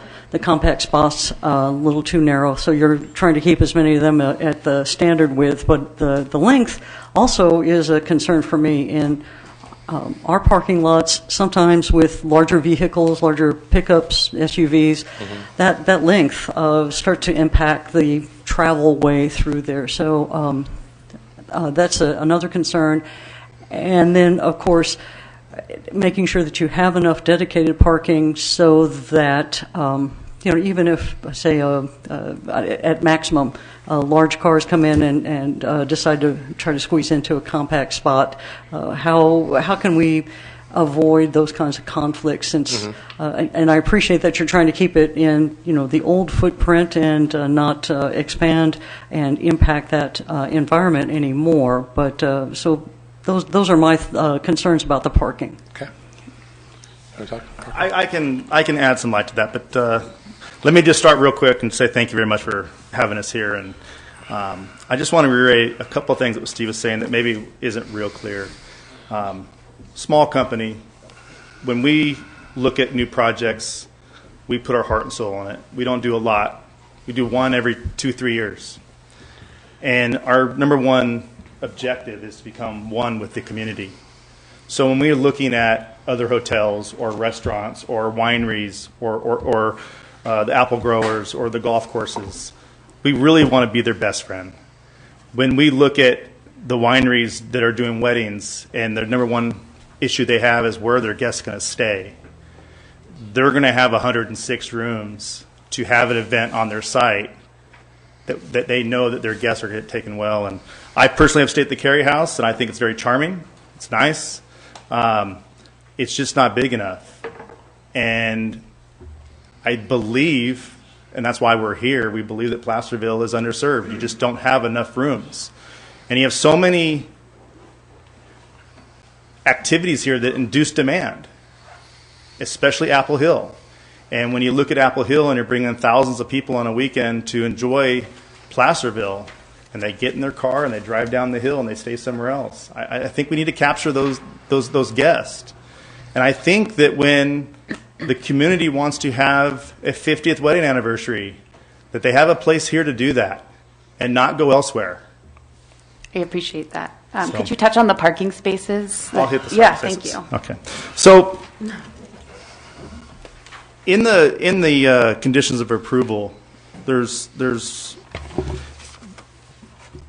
things pulling at us in different directions. So we're required to have 106 spaces per code, but we have 123. Part of the requirements was that we were required to add islands for more trees. And we love trees. Our property is surrounded by trees, thousands of trees. But because of code, we were asked to add more islands, which by adding these islands, it wasn't us, it was the prior approval. Remember, we used the same parking plan as the Holiday Inn. So when they did that, some of the spaces were short. Most of our spaces are not the width; it's length. So we did talk with Pierre recently, and there are ways that we can. You're not counting any of the trees that are adjacent to our property that hopefully will never come down in that count. You also have a requirement of 50% shade. Well, you can't look at code and say that, well, this property is going to have 50% shade without looking at the actual location. We're in a valley. As the sun comes out of the west or comes out of the east, we're shaded. And when you look at our models, we're shaded up until 1 o'clock all the way to July. And then as it goes over the hill, we're shaded again. We're not asking to remove any trees. What we're getting at is that with some work with the city, we could maybe take 2 or 3 of those islands out of 11, and we'd get those spaces. We'd have more than 123 spaces. So what we were thinking was, if 106 required, 35% of them are compacts. But I don't like parking in parking spaces that are narrow either. Right? That's just not fun. I don't mind it being short, but I don't drive a Ford F-150 either. I'd like to be able to look with Pierre and Rebecca and find a way to add more spaces that we can actually double park, where someone could pull in and take 2 spaces with maybe a larger truck or a trailer. You also have to remember that this is phase 1. This project needs to get moving down the road for us. And we're not a large enough company to do the hotel and the other site, which I want to say gas station, but it will never be a gas station. I don't think it's the right thing to do, nor do we want a hotel right next to a gas station. So we're looking at more of a hospitality component. What we're going to build there will be a smaller building, and that will have 70 parking spaces. We don't need those spaces today for our project, but in the future we will. And that's where this shared use comes into play, which we're more than happy to abide by. I know there's concerns with the airport. I personally don't think there's an issue, but I am a pilot, and I will be landing here. I fly a small Bonanza, and it is the thing that I like to do more than almost anything, is flying my airplane.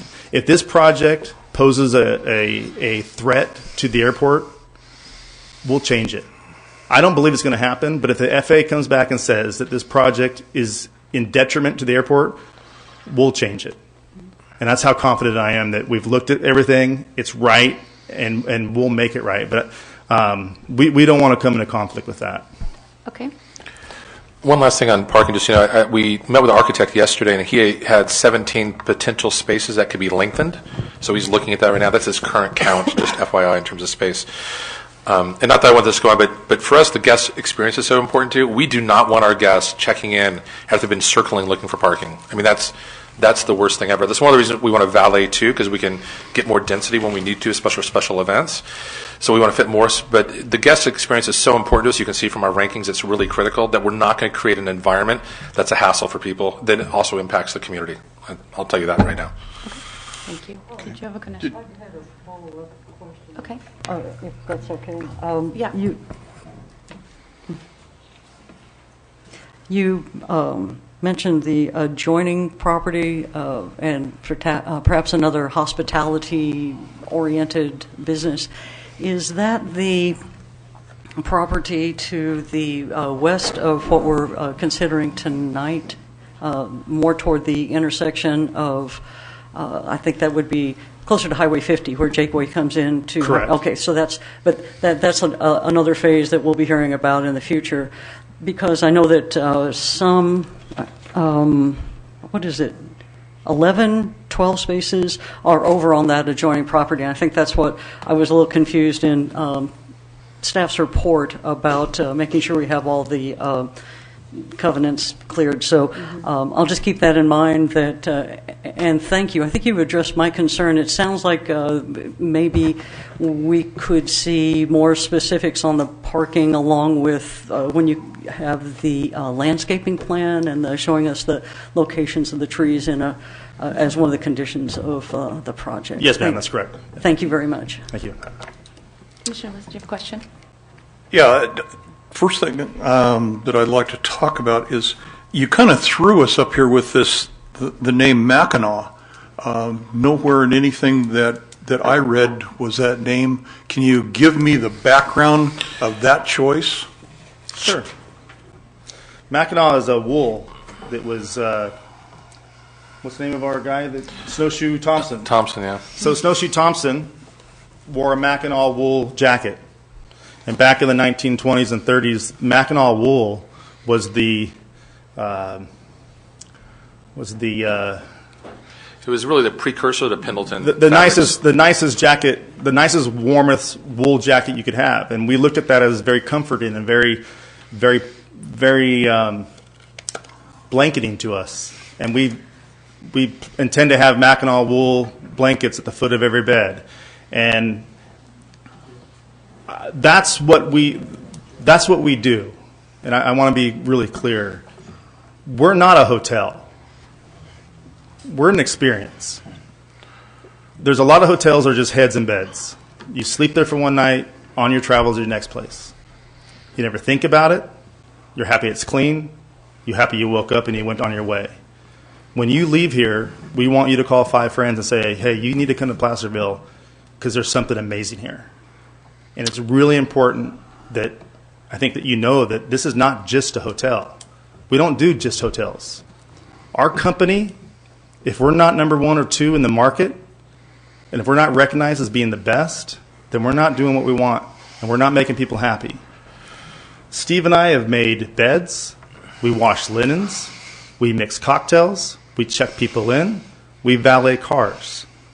I'm the CEO of the company, but we're a tiny company, and we will do whatever we can to be successful. And I'm here saying that we want to build a hotel in your town, and we think we'll be successful. But we also need your support to know that we're not the Hyatt, and we're not the Hilton, and we're not the Marriott. We need your support because we don't have 10,000 people across the nation answering the phone saying, hey, if you're going to stay in Sacramento, stay in Placerville. We got to win the hearts of our guests, and we got to make sure they want to stay with us again and again. Okay, that's a little more answer than I needed. I tend to do that sometimes. Yeah, okay. The second thing, the seating capacity of the restaurant. Mm-hmm. What is the seating capacity of the restaurant?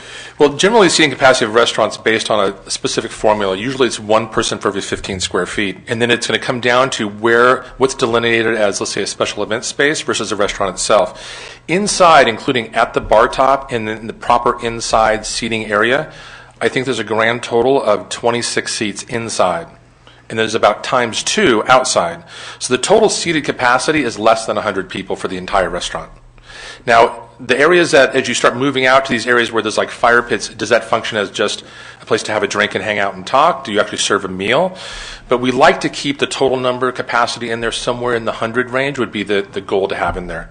If we went inside the great room, you'd find that it's not a sea of tables. It's actually more lounge, comfortable seating. And the way we're going to style this is if you want to come in and split an appetizer and have a cocktail, then do that. You don't have to have an appetizer, an entree, and dessert. If you want to sit there and work on your computer for 2 hours and have a coffee, you can do that too. So a lot of the common area spaces, that's why it's kind of hard to say, is it restaurant or is it common area? Because it'll function for depending on how people want to do it. Okay, thank you. Great. My concern with that is we're looking at a hotel of 106 rooms, parking spaces of 123 plus. And then we add on to that the potential of another 100 in the restaurant area. So I'm seeing an overflow of parking. That's the problem I'm seeing. Okay, now just let me go on. Okay, because there's a couple parts to this. The restaurant is on which side of the building? Is it on the It's on the north side. On the north side, yes. Okay. And how about the bar? Is it on the north side also? It is. That's the opposite of the freeway. Correct. Okay. Noise level. You're in a neighborhood. Will there be live music on that deck outside the bar? We don't have any plan for live music. I mean, it doesn't really fit the atmosphere to do live music, like amplified music. If you were going to do Sunday brunch, acoustical guitar or something, you could do something like that. But we don't typically, at all of our properties, unless it's a venue designed for live music, it doesn't make sense for the dining experience or the hotel guest experience to do what you would call live music, like amplified music. I mean, there's going to be speakers on the side of the building to get background music, but typically what you try and do is not make stuff audible beyond your property line. That's kind of the rule of thumb to do it. And I don't think we've never had a problem abiding by that anywhere else. So I don't think we'll have a problem here. I think your neighbors would appreciate that. Yeah. Okay, that's it. Thank you. Good, thank you. Any other questions for the applicant? What's your friend? Couple of questions. Thank you, Madam Chair. I think it's safe to say that I have seen more hotel projects on this site than any other commissioner on the dais. And I will say that of all the projects that I have seen, this one seems to be bringing absolutely far and away the most value. Keep that in mind as I ask the following of my questions. In your initial presentation, the properties that you showed all seem to be existing buildings that you renovated. And this one would seem to be the first that you're doing from the ground up. Now, that might have just been the presentation. Yeah, our first hotel, Tower 23, was a ground-up construction. That was a question. Yeah, and that was done under the Coastal Commission. That was ground up, 100%. Okay. That was the very first one we did. Because the architectural, the Belanca, and there was one other one. It's like, well, those are beachfront. That architecture struck me as being, pretty appropriate for that area. There have been some concerns about the monolithic appearance of this structure, and I think you're limited, frankly, given the site constraints and what you're trying to do. There aren't a whole lot of options. While I was looking at this, I happened to pull up Kirkwood Resort up the hill a little bit, and frankly, Kirkwood is not that much less monolithic, but what they do is they have a lot of painting schemes that seem to help provide variances. Now, I have not been able to discern from what was presented nor what I saw here what kind of visual interest you can do in terms of painting schemes. And so I'm going to ask you to give some consideration to that. I really appreciated you talking about the fact that you are an experienced, and you talked about Snowshoe Thompson. And so the other thing I'm going to ask you to do, instead of looking at, actual structural modifications, is I'm going to ask you to incorporate some artifacts, such as Snowshoe Thompson's skis and other things, and perhaps a Studebaker wheelbarrow, and put those items around, because the wine country in Apple Hill are not the history, they're the present. People can experience them now, the trails and everything. But our history is in the past, and it's through artifacts that we express the history. And so I think we can capture both of those elements, and if you're true to your word in terms of being an experience, I think there's an opportunity for you to do that. And I would ask you to work with a historical museum here and society to help come up with some of those. And then direct question. The deck, while I think it's an exceptional amenity, it faces directly towards the neighborhood. Okay, it faces that direction. It's at the very top. And so I am concerned about noise and lighting and hours of operation. And I think we're going to have to give some consideration. I'm going to ask you to, I don't expect you to have a detailed vision about that. I mean, it's fairly obvious from what I saw in the presentation as to what it could be. But, I've been on passport weekends a few times, and I think when I get back at least after the first day, I'm not that quiet. Skiers going out, bicyclists going out, they coming back at the end of the day and get up on that deck, and I'm worried, how do we keep it from getting out of hand and not becoming a nuisance, right? Going from an amenity to a nuisance. You follow what I'm saying? 100%. And I'll tell you that I like to talk about protecting the experience, because the closest neighbors, of course, are the people that are staying literally in the hotel, right? You're right. So not being Las Vegas, even at Tower 23 Oceanfront, the deck closes at 9 o'clock. So if you're a hotel guest and there's nothing going on and the security guard says, oh, you can stay till 10 or 10:30 or something, but it's being monitored, but it doesn't help us to have all the rooms around it calling the front desk to complain and asking for a free room night. Okay. So that's a really constricting factor on us. Now, if you talk to, I'm 56, if you talk to Steve, who lived in Las Vegas in 1925, I'd be like, throw a party, right? Those days are long gone. And really for us, we've found that over time, and I'll be honest, we've experimented to see where that line is a lot. And every time it falls on the side of protecting the hotel guest experience by far. I did bring my drone here my last visit. I went up to 45 feet, went up and down the front of the hotel, looked in all the different directions, lines of sight and things like that, proximity to the freeway and those things. I think line of sight-wise, I don't think we're going to be a very big nuisance of any kind. And I think operationally, I won't say we're going to be as quiet as a mouse, but if I say we're not going to be heard beyond the property line, I can, especially for that deck, we will make that happen. I mean, it's in our best interest to be that. What is your plan for the use of local labor? As much as we can. Okay, good answer. And then, By the way, almost all of our consultants, Jim Fisher, Young Dahl, I can go on. I mean, almost all of them. Whereas before, when it was Hampton Inn, Right. Holiday Inn, none of them were from here. Right. I've been talking to engineers in Albuquerque, and I'm like, have you ever been here before? No. And that right then, you're off my list. Because if you haven't been here and experienced what's going on, you can't design it. So we've been using everyone we can locally. And one thing about hotel operations on that same vein is that we hire local people and train them to be our leaders on property. So if you go to every one of those hotels that are all ranked number 1 and number 2, they're all local people that had never been a GM in their entire life. And we trained them in our culture and then made them pretty amazing managers. So the GM at Bakersfield started as a front desk agent. She's 27 years old. She's been with us for 7 years. The GM of Tower 23 started us as a housekeeper. She's been there for 16 years. The GM of the Rambler has been with us for 12 years. He started out as a maintenance worker. So we take people in the area, cultivate them, and make them as strong as they possibly can. And we think it creates more dedication to the product versus hiring someone that's from New Jersey that comes out here for this job. We want people here locally that are invested. That's the best way, we think, to have really genuine care and concern for the guests. that's great. I am a little bit concerned as to the number of compact spots as a percentage. I might argue that if folks are coming up wine tasting or visiting Apple Hill or skiing or doing other things, that often they may travel in larger vehicles to come as a group, particularly as gas goes up, continues to go up. I heard the projections earlier today. I'm depressed. More and more carpooling in larger vehicles. So I think we need to give be aware that we actually need the standard slots. I'm not entirely sure how we're going to resolve that.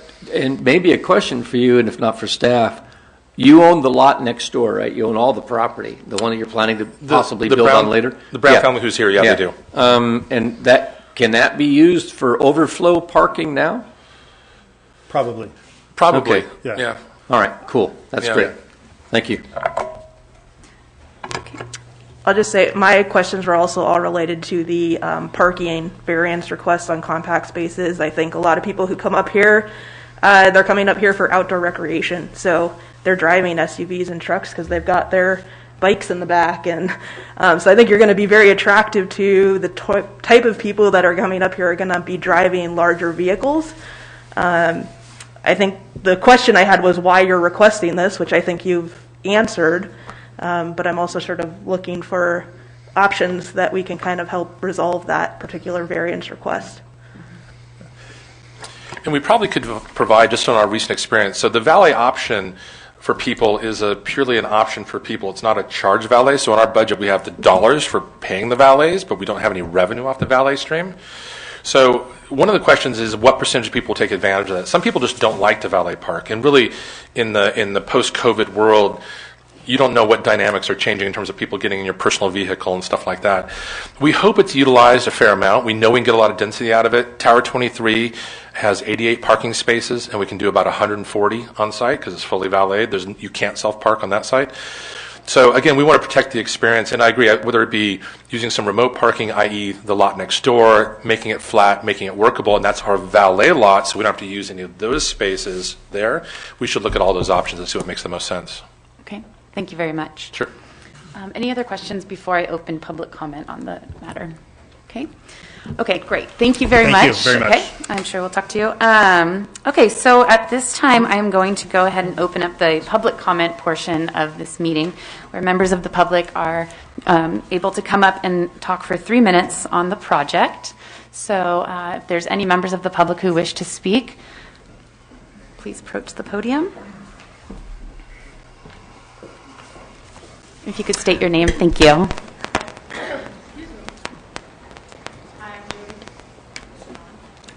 Yes. Oh, it's kind of, let me try again. I wonder if it came unscrewed or something. Our tech is messing with us tonight. I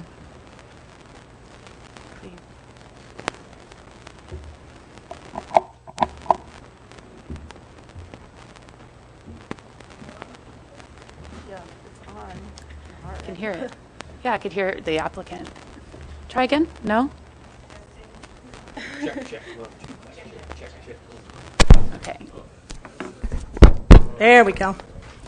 Yep. All Thank right, you. we're in business. Okay. Okay, thank you. Jody Franklin, Director of Tourism, El Dorado County Chamber of Commerce. And I just wanted to read a letter from Paul and Maggie Bush, who own Madronia Vineyards and Rucksack Cellars. Those are wineries nearby. To the Placerville Planning Commission, to whom it may concern, we, Paul and Maggie Bush, are writing this letter in support of the hotel project at Point View Drive exit on Highway 50 in Placerville. We own two wineries, Madronia Vineyards and Rucksack Cellars, in the Camino Fruit Ridge area, relying upon agritourism for our success. One of the major issues in our area is the lack of accommodations for guests visiting the region. Many visitors are forced to stay down in the Folsom area or farther, which is neither good for our local businesses nor the environment. Having this hotel project finished would provide much-needed rooms conveniently nearby, making El Dorado County a more desirable destination to visit. These points mirror comments from travel writers over the years. Finally, the Point View exit increasingly becomes the gateway to our farms. The current eyesore of this incomplete project is not the first impression we want to present. The building site has already sat abandoned for too many years. We urge you to help this project move forward. Sincerely, Maggie and Paul Bush. And then I have one of these for each one of you. Oh, we got a copy of the letter. Okay, yeah, thank you. Okay, thank you.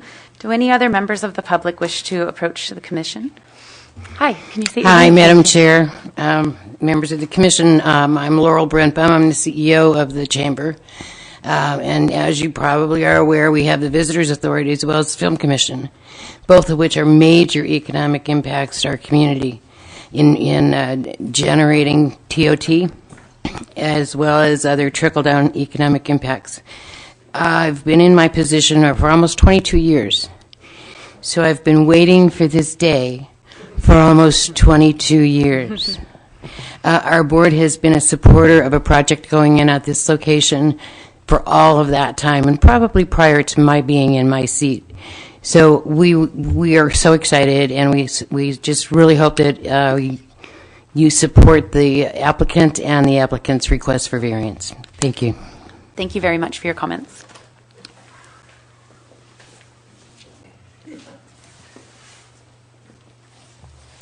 I'm Barry Batchelor from Smith Flat, and I'm kind of happy and sad at the same time. I'm happy to see the project move forward, but I have major concerns about the street and the parking. One of the things that you notice when you go up to High Hill Ranch during the fall is buses, limos. Where are they going to park at this motel? There's no room for them. Are they going to park out at the rail trail parking lot? No. Are they going to park on Smith Flat? There's no parking on Smith Flat, either up or down. And that's going to be a major concern because you're going to market your business to people in retirement communities that'll come up on buses, small or big or whatever. Where are they going to park? We don't want them in our neighborhood. Another thing is the holding pond. I don't think you people have any responsibility over that because that's in the county. And I think EID would want to get in on that, as well as Fish and Game. There might be a frog in that pond. You know, this is something that is way beyond this committee. And so those are two of my major concerns. And one thing I think we found out about 2 weeks ago is the cars that park up there on both sides of the street for the snow brought Jakeway down to one lane right on the white line. It was a mess. And I would like to see the sidewalk, the curb, down in front of the motel painted red, because I visualized that there would be buses or limos or people coming in for the bar or whatever that can't get into the parking lot. That's going to be a real hassle. That's a spot that people accelerate going down the hill as well as coming up the hill. So it's a safety concern that we have. Thank you. Thank you very much.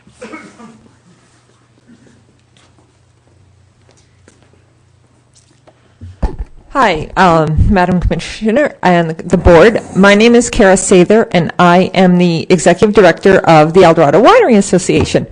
So that's the only thing I'm going to challenge you on, is that we do have a very organized wine association here. In fact, I represent over 40 wineries who, to my knowledge, unanimously support this development. I can tell you that as a region, one of our biggest challenges is the lack of infrastructure that we have in El Dorado County.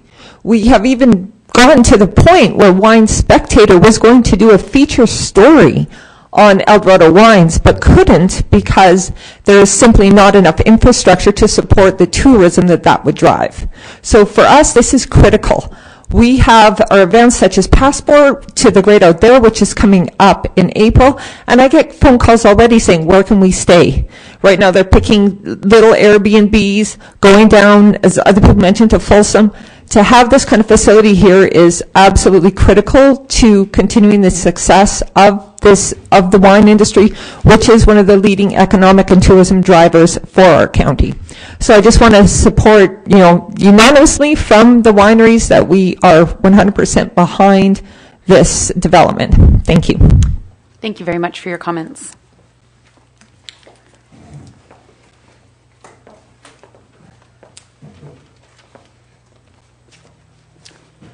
Good evening, Leonard Grado, representing the Friends of the Mackinac. I've lived up here 36 years now, in that area for 23, right off of Carson and Schnell. So it's probably a driver in a 3-wood to get to you on a good day. But I just want to say thank you for bringing this type of a hotel to this community. We've all stayed in branded hotels and flag hotels, and I'm on the board of directors of the chamber with Laurel, and we've talked about the fact that we need boutique hotels. This area warrants boutique hotels, and it will bring the kind of clientele to the area that can afford it, and that will also support downtown merchants because they bring dollars with them that they like to spend in the other variety of retailers here and restaurants along Main Street, etc. I've driven by that site. My kids went to the school up there across the other side of the freeway, both of them for more than 13 years. They weren't slow, but we started in pre-K. But in any event, this area of town, Upper Broadway,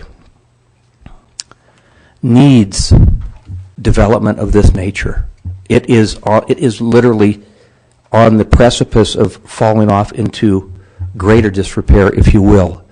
So I think that the commission here has a great opportunity to support this project. I think it will be outstanding for this area. I know it will be great for the wineries. It will be great for the downtown merchants. I'm hearing what you're saying. I respect what you're saying from the standpoint of being considerate with respect to the neighborhood that you're in, et cetera. People that will come up here, and I don't know what the room rates are going to be, but I could tell you, we've stayed at the Apple Farm Inn in San Luis Obispo. It's a great boutique hotel down there. I've been up to Victoria Island. We've stayed in, I think it's the Fairmont, the Empress, or whatever, but it's more of a unique type of an experience. And when you spend a couple $100, $250 a night, whatever it might be, you want a certain ambiance there. You're not going to rock and roll. You're going to relax and enjoy friends and meet people and take in that whole experience. So I want you to know I support what you're doing 100%, and I hope this board supports them. Thank you for your time. Thank you for your comments.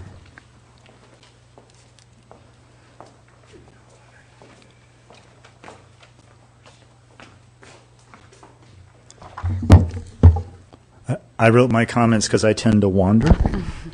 Good evening, Commissioners.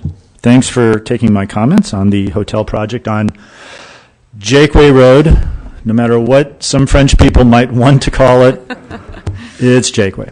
I'm John Clarici, former council member, current member of the Peak, 40-year resident of Placerville, and married to the great-granddaughter of Pierre and Kitty Jakeway.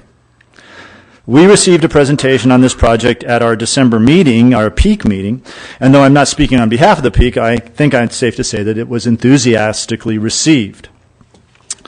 To have a serious proposal to do something with this old hotel site is certainly good news. The requests that the applicant is making this evening are not new to this location and are modest when considering the scale and potential benefit of this project. And although I do have, just like everybody else, I live in a neighborhood. We all like our neighborhoods. But do remember, this hotel is next to a freeway. And the freeway itself makes noise and has lights and the like. And that is no doubt impacting the neighborhoods around there as well. I used to live next to Highway 50. I don't now. And it was the most loudest thing around me. We certainly need the hotel rooms, as has been mentioned. Anyone familiar with the various businesses, industries in this region knows that the one constant need called for by the merchants, wineries, Apple Hill, wedding venues, and the like is places for people to stay. And yes, this project will generate tax revenue both directly and indirectly, and that is not a dirty word. It might also help with the proposed improvements being considered for the grocery outlet, and it was great that Leonard was up here just talking. Provide a real boost to the Broadway part of town, which tends to get neglected. And it's one of those places where whenever somebody doesn't want to put something on Main Street, they always just go, well, you can just put that up on Broadway. Like it doesn't matter. Well, it does matter. It certainly matters to the people on Broadway. So I think that this, and what, if Leonard's vision ever finds fruition, which I'm sure it will be huge. And you can have a part of that. Beyond that, however, the project has the potential to reimagine a stay in the foothills and turn what is by and large drive-through tourism into a destination for folks to come to.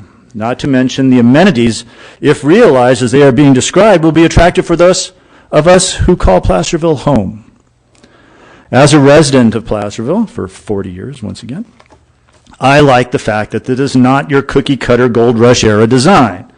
I like the fact that the proposed name of the hotel invokes not just our mining heritage, but also agriculture, ranching, and forestry. All critical parts of the Placerville story, and I will mention to you what I mentioned in the Peak meeting. My wife's family has owned a major part of that road from the old lumber mill in Smith Flat all the way up to Carson for all the way to the beginning of the last century. They never once mined on that property. It was always agriculture. And now it's a winery and a bunch of other things because they sold a lot of it off. That was the 3 minutes, so if you could go. Okay. Sorry. Wow. It shows, you know what? Once you're not on the city council, you get no perks anymore. It shows that Placerville can be more than one thing. Those of us who have made Placerville our home for so long know that already. Now we can show the world the multiple and truly wonderful faces of our town. I urge you to support the applicant's request, grant the variances, and help move to this very important project one step closer to reality. Thanks again, and Happy New Year, and sorry for prattling on the way I did. No. Thank you very much.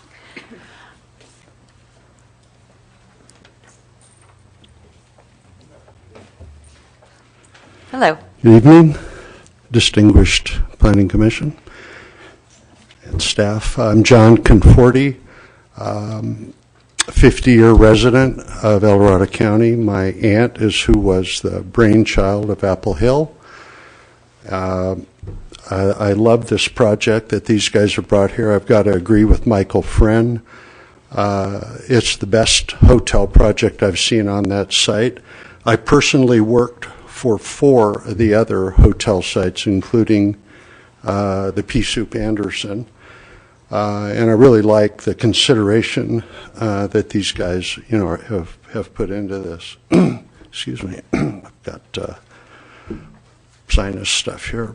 Anyway, I'm also the owner of the Smith Flat House, and so we'll be having serving dinners the same time these guys will be.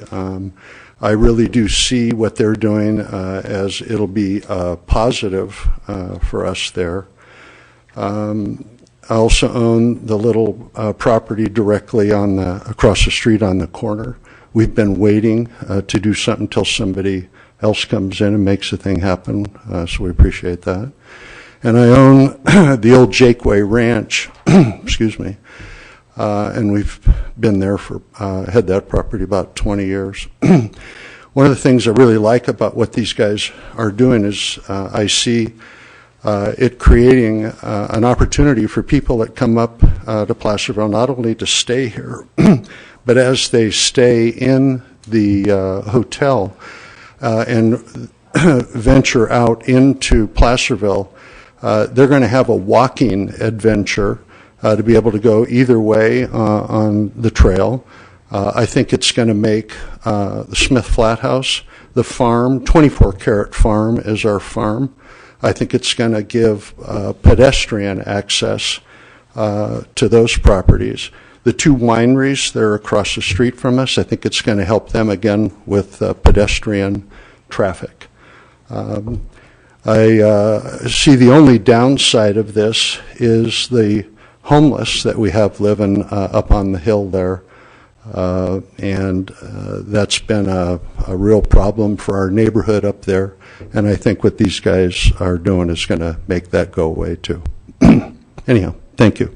Thank you very much for your comments.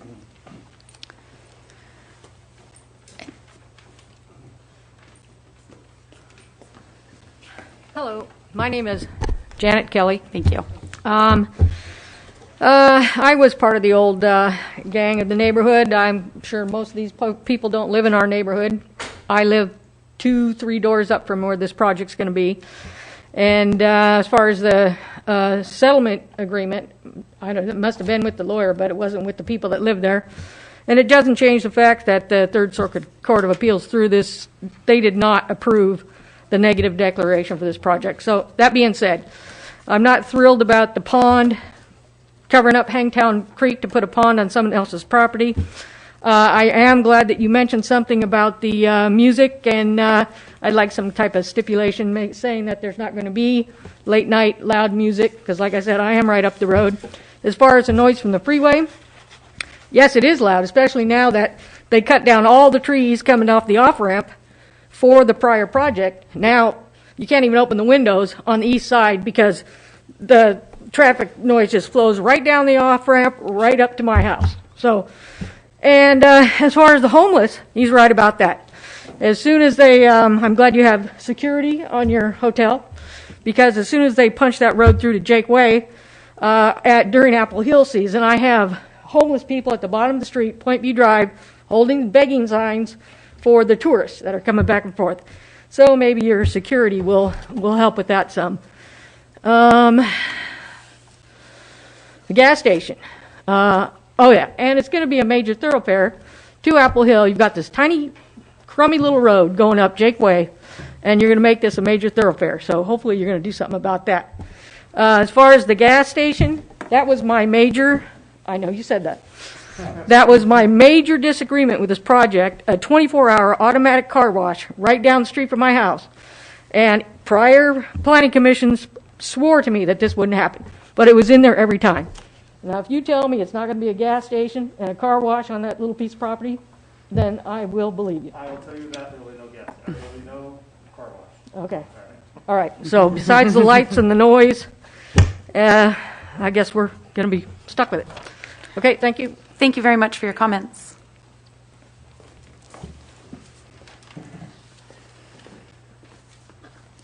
Hello. Hi. Thanks for having me at the podium. My name is Russ Reyes, and my company is called Kilt and Cork Events, and we do events here in El Dorado County and Amador. I really want to applaud you guys for considering this and having this project go through, because we need this. Our county is very much a tourism-driven county. I don't know if a lot of people want to accept that fact, but it's just a fact. People come up here to enjoy it. I moved here 25 years ago for that reason. And what I do is, what I like to think I do at least, and I hope that the people that support me think it too, is I like to bring people to this county and share that experience with them through the events that we do. Yeah, we do a lot of festival type events, concerts, things like that.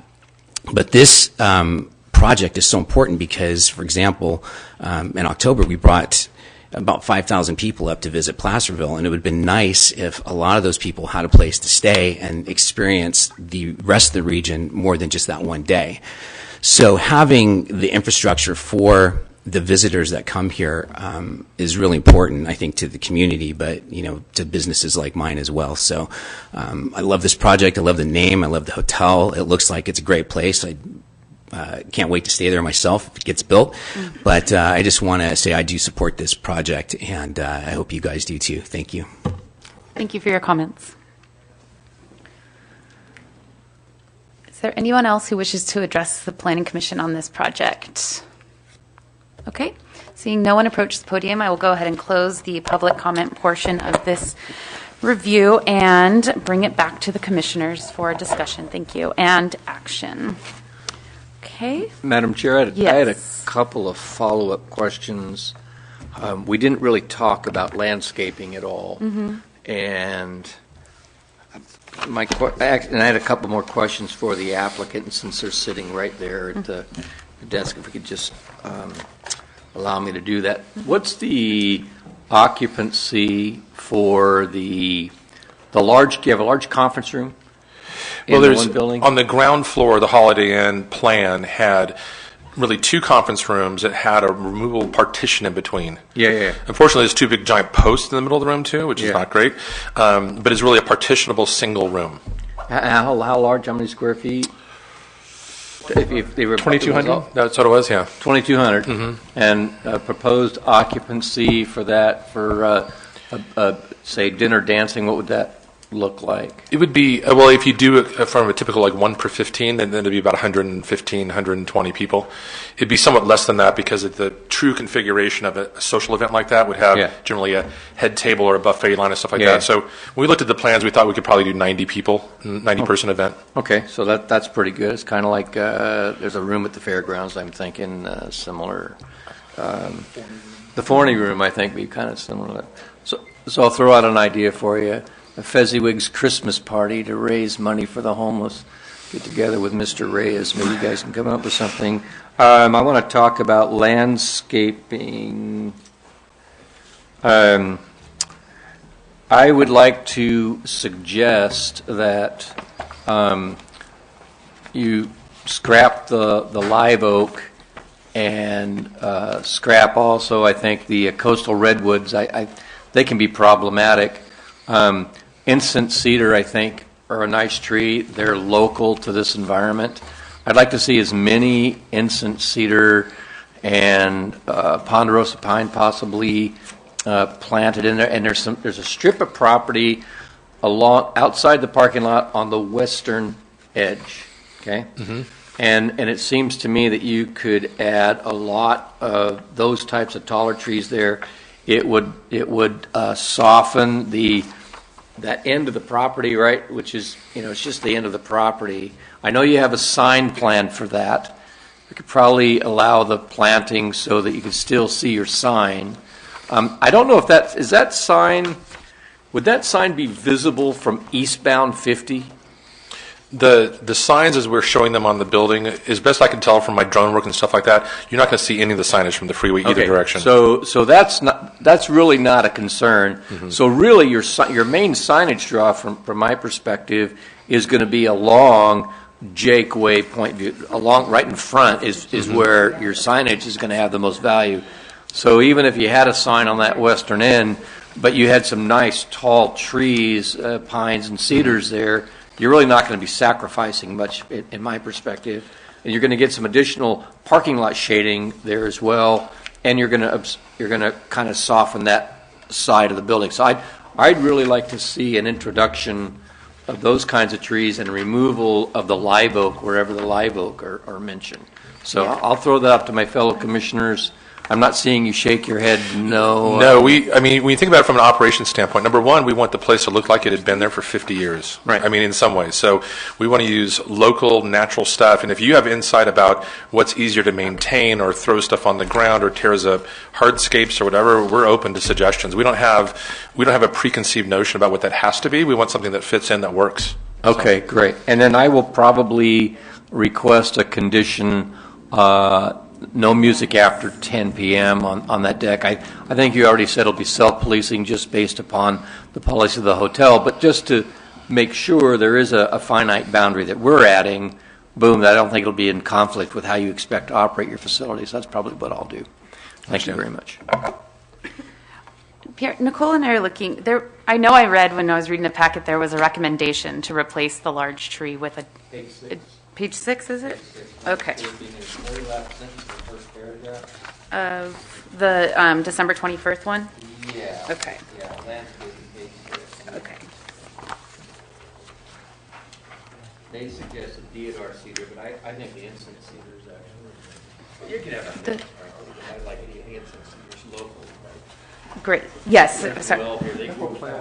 Yeah, that sounds great. I was just trying to find where that had been discussed in our staff report. Rather. If I could just follow up on the landscaping concern, I believe that is the first condition that they are to return with their landscaping plan. It does emphasize the shading portion, but on the A1.1, there's also the suggested plant palettes. There are several things on there that won't do well up here.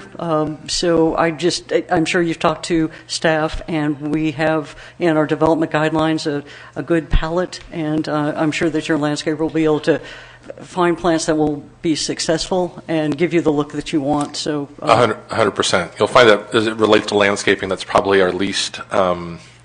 We want something that fits in, that works, and you have the most expertise, and we'd be happy to listen to staff and the people's suggestions here, for sure, without a doubt. Okay, I think, yeah. And when you get look forward to seeing that. And I might say, when you get the materials after the fact of my presentation here, any landscaping you see in there is just because the program has certain prescribed plants you can throw in there. So if it says, oh, that looks like a ornamental grass or something like that, it's really to represent where there's going to be plantings versus the actual species themselves, just so you know. Great. And I do appreciate that these are some, preliminary plans that you just wanted to give us a sense of what the look was. Thank you. Okay. One of the big issues in California is a thing called solar. Have you addressed the issue of solar on the property? We're not against it. We're for it. We are working with Tesla now, but that would be something to be addressed in the building permit. Per the requirements that we have to be solar ready. Okay, thank you. Okay. Any other questions at this time for either the applicant or staff? Okay. Okay. I have a question for staff. Okay. On page 26, item number 48, this deals with a bus stop. And it says that a bus stop shall be provided in accordance with EDCTA standards and requirements. A pullout will not be required. That's correct. It's not required, but they will be required to consult with and be consistent with the transit authority specifications for a bus stop. Okay, I want to go back. He's not here. He's left. We had a member of the community ask the question about where are you going to park a bus if a bus pulls up and drops people off. This would be the location that the bus would drop people off for the hotel.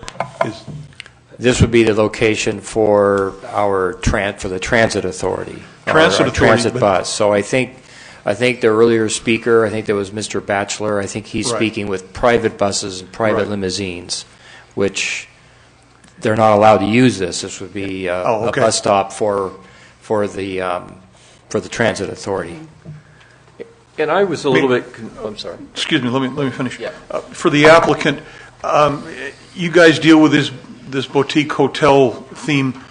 Are you finding that there are buses that you deal with quite a few people on buses, or is this more a individual car type of situation? It's an individual car type situation. In fact, it's kind of hard to imagine a large bus pulling up to drop off people to stay with us. I mean, it's just not a frequent occurrence. Usually, if something like this would happen, it would be a tour group has arranged a prearranged lunch in there, like any other special event, where they'd come drop people off. They would have a lunch in there. They would go off and get back on the bus and go someplace else.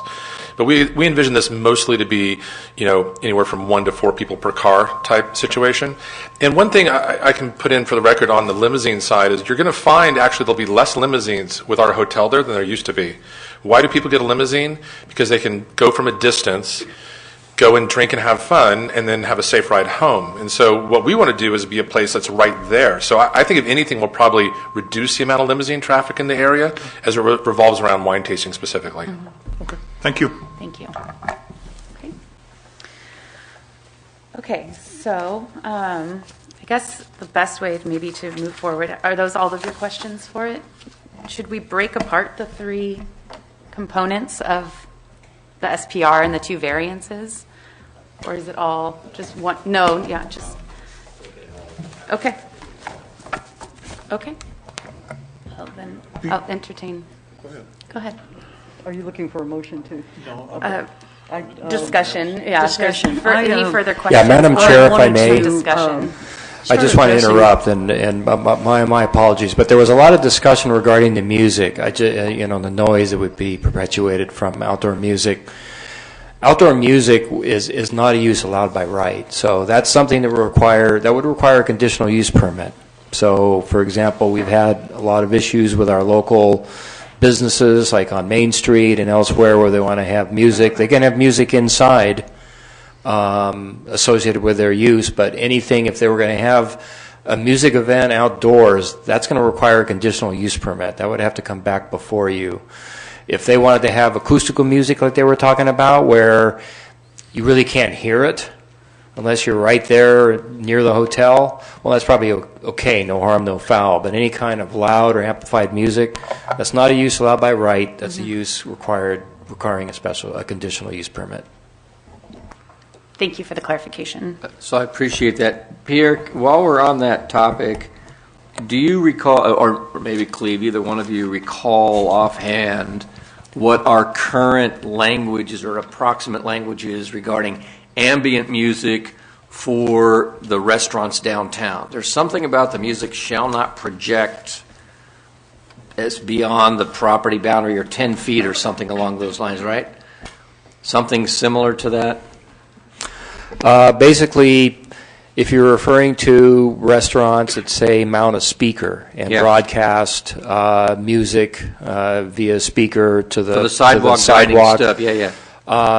That is not permitted, and we have not received a complaint for that. So I thought we had language, though. So music shall not project from. No, that's true. Okay. And so if somebody has music, if any of these venues, a restaurant has live music inside of their restaurant, and they're projecting music onto the outside, we can shut them down. It's a violation of our ordinance. I guess the reason I'm asking is because I was just trying to craft a condition. The applicant had mentioned something about ambient speakers providing ambient music on external to the building, which I think is fine.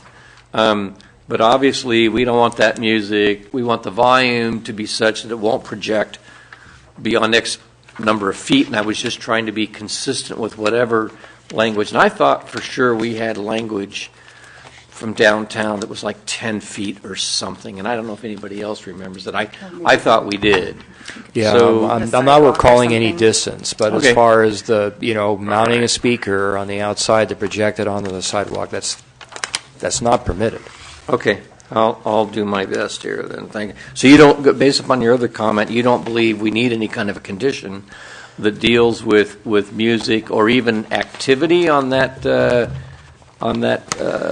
well, I I think listening to the applicant's discussion on that matter, I think we're dealing with a hotel here, so where you're going to have people that want quiet because they're paying a lot of money to stay there in a room for peace and quiet. So it's not a music venue. Right. And so I don't see the need for any condition, because if there were some event, like say there was a raucous, I don't think it's going to happen, but a raucous wedding reception or something like that, and if we finally have music, well then we'd be able to shut that down as a nuisance. All right. Well, I'm going to say that maybe it isn't just music, but even loud activity on that deck, and I can just see it traveling across the way.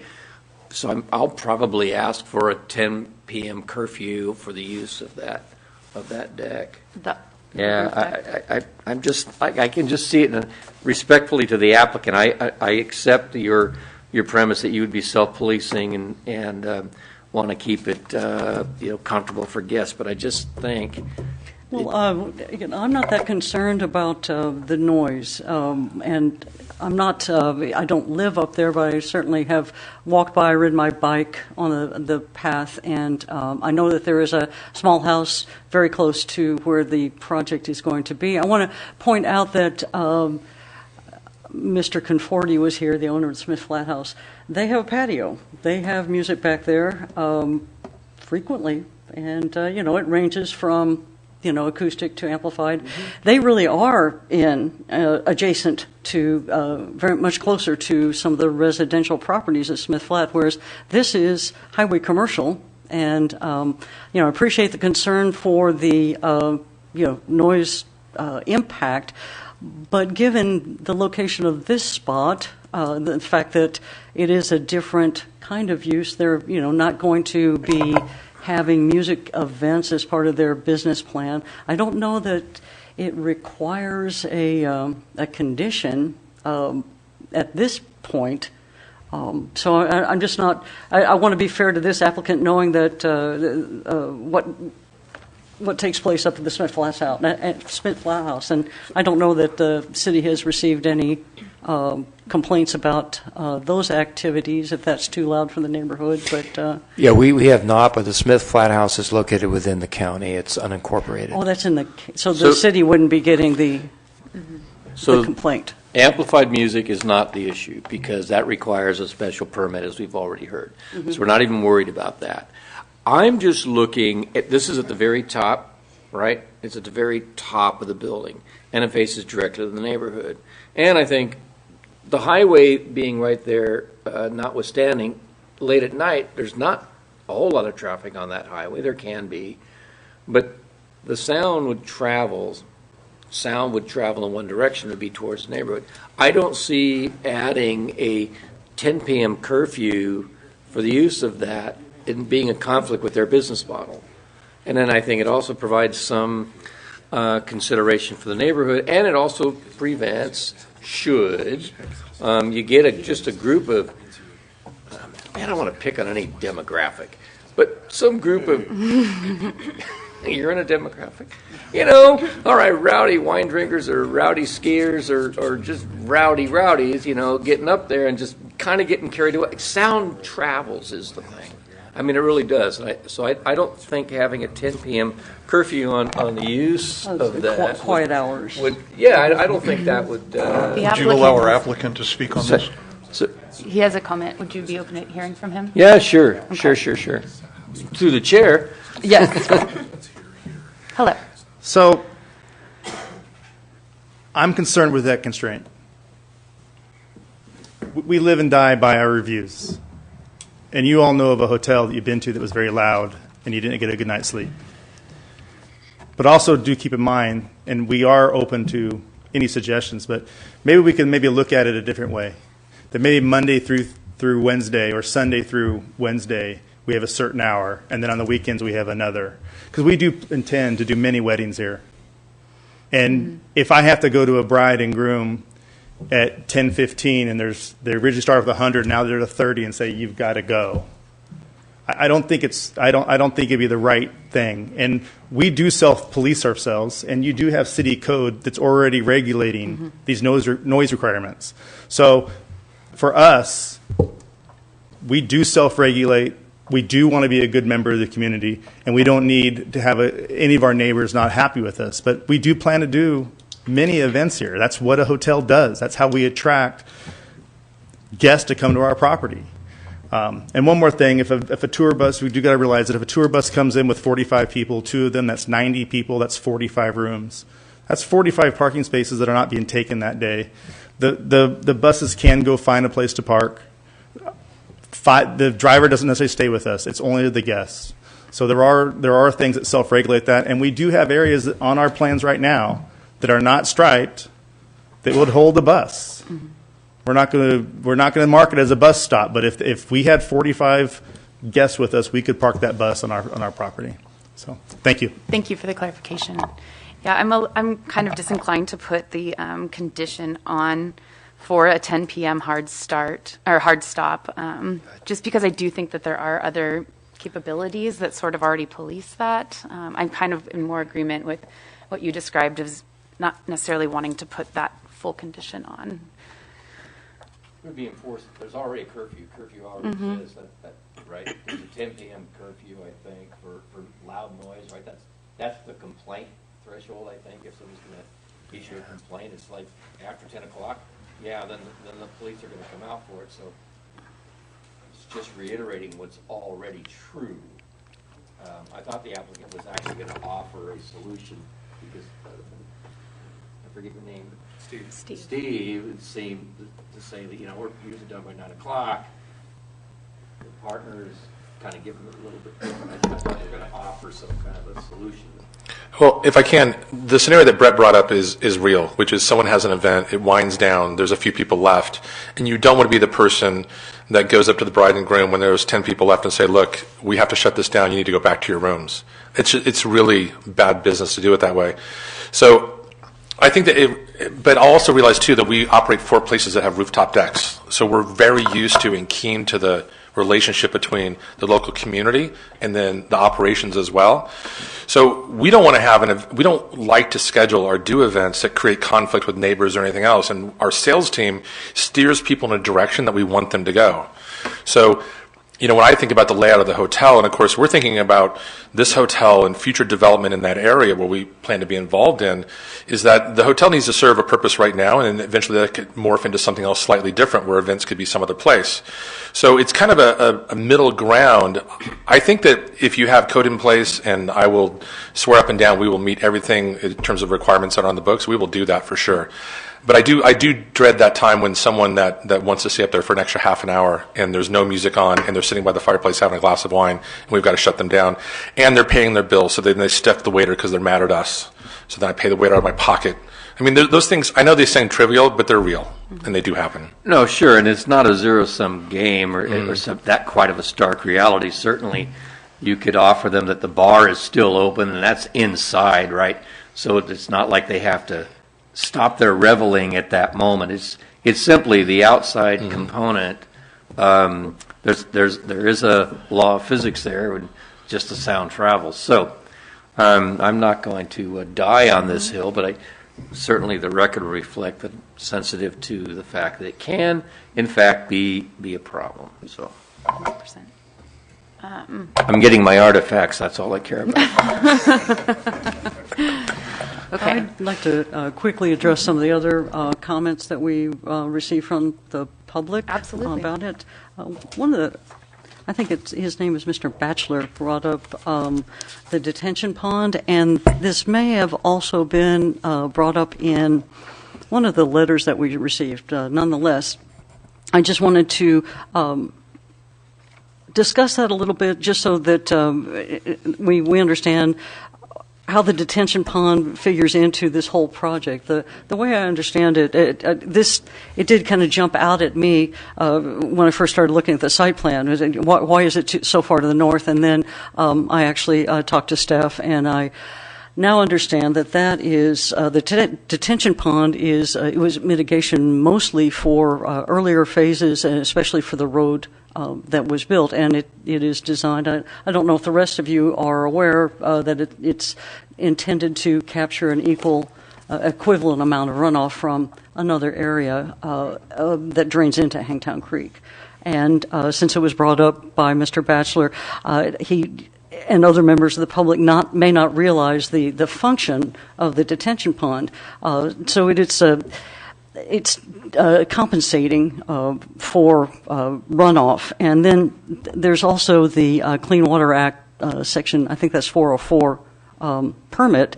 There are other requirements for that you've all read to retain wetlands, to mitigate the runoff from the hard surfaces in this development. So I want the public to be clear that, we understand their concern about runoff and impacts to Hangtown Creek.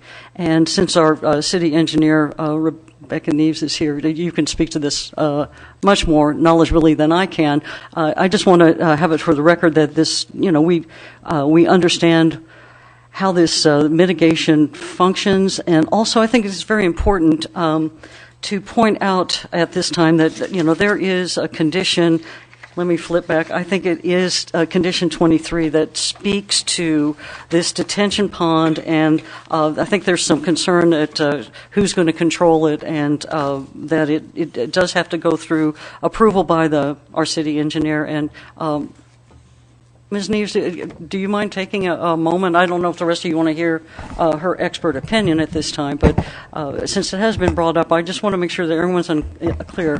Particularly with relation to the county versus city lines and such, right. too. So if you could just briefly, reassure us that, we do, this isn't just some hole in the ground that's going to fill up? Yeah, no, it's required to go through a permitting process, and particularly, actually, the condition 22 speaks to clearance with the Army Corps of Engineers, it does actually have to go through, the permitting process. It does have some requirements to meet Army Corps of Engineer guidelines, and they did indicate in the early phases of the project that... They did indicate in the early phases of the projects, prior versions of this development, that pond does meet the intent of the requirements for the permitting. And as far as monitoring and approvals, it does go through a couple of iterations and review. Actually, it's covered a little bit in the conditions as well. It speaks to, being permitted, constructed, and functional prior to issuance of the building permit. Mm-hmm. And in order for it to do that, it has to go through our department in engineering, as well as some cursory approval review with the county. So it does have a couple checks and balances. So. That's exactly what we needed to hear, and just want to reassure the public, and also make sure that all the commissioners are clear on, the purpose of this, and that honestly, when I first looked at it, my first read through was like, well, why are they pumping it uphill? And a little deeper, a little more investigation. Yeah, it's to catch it before it makes it downhill. But Commissioner Keeney, you did a great job leading up to that, so I didn't really need to participate much. Thank you. Okay, good. I also... Madam Chair, if I could just add a little bit more to this discussion. We circulated the application to both the California Department of Fish and Wildlife and to the U.S. Army Corps of Engineers. Mm-hmm. It's under the same permit that was issued to the Holiday Inn Express and the Hampton Inn and Suites. And so the mitigation has already been taken care of. There was an amount of money that was paid by a previous applicant to the American River Conservancy as mitigation for the loss of wetlands. That mainly occurred during the initial mass grading of the site and for the extension of Jakeway Road. And so all that has been done. And so basically the letter we received from, and I'm pretty sure that should have been provided in your staff report as in the section with agency comments. So you can read that. That's from the Army Corps of Engineers. They reference the same permit number. It's all taken care of. And so the city's responsibility is twofold. Once, we just want to make sure that there's an obligation, a contractual obligation between the hotel owner and then this project site, so that in perpetuity, then that pond will retain the water that's the runoff from the development of the hotel site. And it was also to include the adjoining site. So it's going to be sized to do future development for that adjoining parcel as well. And then the other obligation basically is that our city engineer was going to review the quantities involved and the design to make sure that it's going to take care of the pre to post impact evaluation that we do. But other than that, there's really no purview here regarding the pond, and I would encourage Mr. Batchelor, I think he was the one that spoke on the pond, he was concerned about wildlife, he mentioned a frog. We would encourage him to come to our office and talk to us about it, and we can certainly direct him or give him copies of the permitting that we received from the state already. So I just wanted to throw the rest of that in so that everything's taken care of. Thank you for the clarification on that. I also wanted to take a moment to talk about the height variance, if you're ready to move on to that. In the subsequent staff report, the January 4th, 2022, staff went summarized the height variance request and safety impacts of safety zone 6, traffic pattern zone, and so on. And I hope that you all had a chance to review that. And my point in bringing that up at this point is that so we have a height variance before us, and the concern has been brought up that it may not be compatible with the local airport, and staff has done an excellent job addressing the usage of the site as far as being a hotel. There's also discussion of the occupancy, and so as well as the height. And staff's analysis shows that this project is going to fit well within standards. And I don't know if you had a chance to look up at the airport land use compatibility plan, but there are different chapters, and Chapter 6 really is where this discussion came from, and explains how, for a number of reasons, this project fits well within those allowed parameters, even though they are seeking a variance on the height, average height, actually maximum height of the building, and another mitigating or peculiar circumstance of this property, they are seeking a variance of maximum 53 feet. And I think we all saw from the pictures, and I don't know if you're familiar with the site or maybe some of the pictures that were provided with the comments, there's a hillside behind this parcel with tall trees on it, and that's another one of the existing conditions that protects this building. Those trees on that hillside are going to be taller than the finished product. Nonetheless, Chapter 2 of this compatibility plan says that when you're looking for a variance to an existing ordinance, such as a height variance, you need to have it reviewed by our Airport Land Use Commission, ALUC. And what I would like to propose is that we add a condition to what's already on there. And if you'll permit me, I drafted this one way, and then based on what we heard this evening from staff, I had to amend it. I was not clear that it was actually required, since if you read Chapter 6, this project fits well within any standard. Chapter 2 says, if you're going to ask for a variance, you need to have a review. So my final draft of this condition for your consideration is prior to the issuance of a building permit, the application will be forwarded to the El Dorado County Transportation Commission, and I can provide this text for you. El Dorado County Transportation Commission for review by the El Dorado County Airport Land Use Commission, ALUC. So the ALUC meets with our overall Transportation Commission. That's why there's the two agencies are listed. The applicant will obtain all necessary approvals from the ALUC and will be responsible for any fees associated with the review. I quickly jumped over to their website. I don't know what the fees are. I know they have a fee schedule, but this is just a level of we need to be in conformance and in compliance, just like we are with CEQA, with this airport land use compatibility plan. I think that language is perfect, and I support it completely. And that was That was precisely what the language we needed. Thank you. I appreciate that support. And let's see, I can repeat it or just hand this off to staff if you want to take my notes. Yeah, so that's all I wanted to say about that. Just for my variance clarification request. quickly, is that the same description of a condition that you stated earlier, Pierre, about them getting us on their February calendar? Yes, I had a discussion earlier today with the director of the Transportation Commission, and he told me they can get it on the February agenda. Great. Okay, great. Yeah, I agree, and I think that that'll be good, and it's nice that they can get it on quickly. Okay. So perhaps staff can help us out in formulation of a motion, because I've got, I think, 3 sets of conditions, right? We had the original conditions we received last month for the project, and then we've got 2 sets of proposed revisions, right, with underline and strikeout. And Commissioner Friend, if I could, I Yes, also if I could. drafted some language on that for your consideration.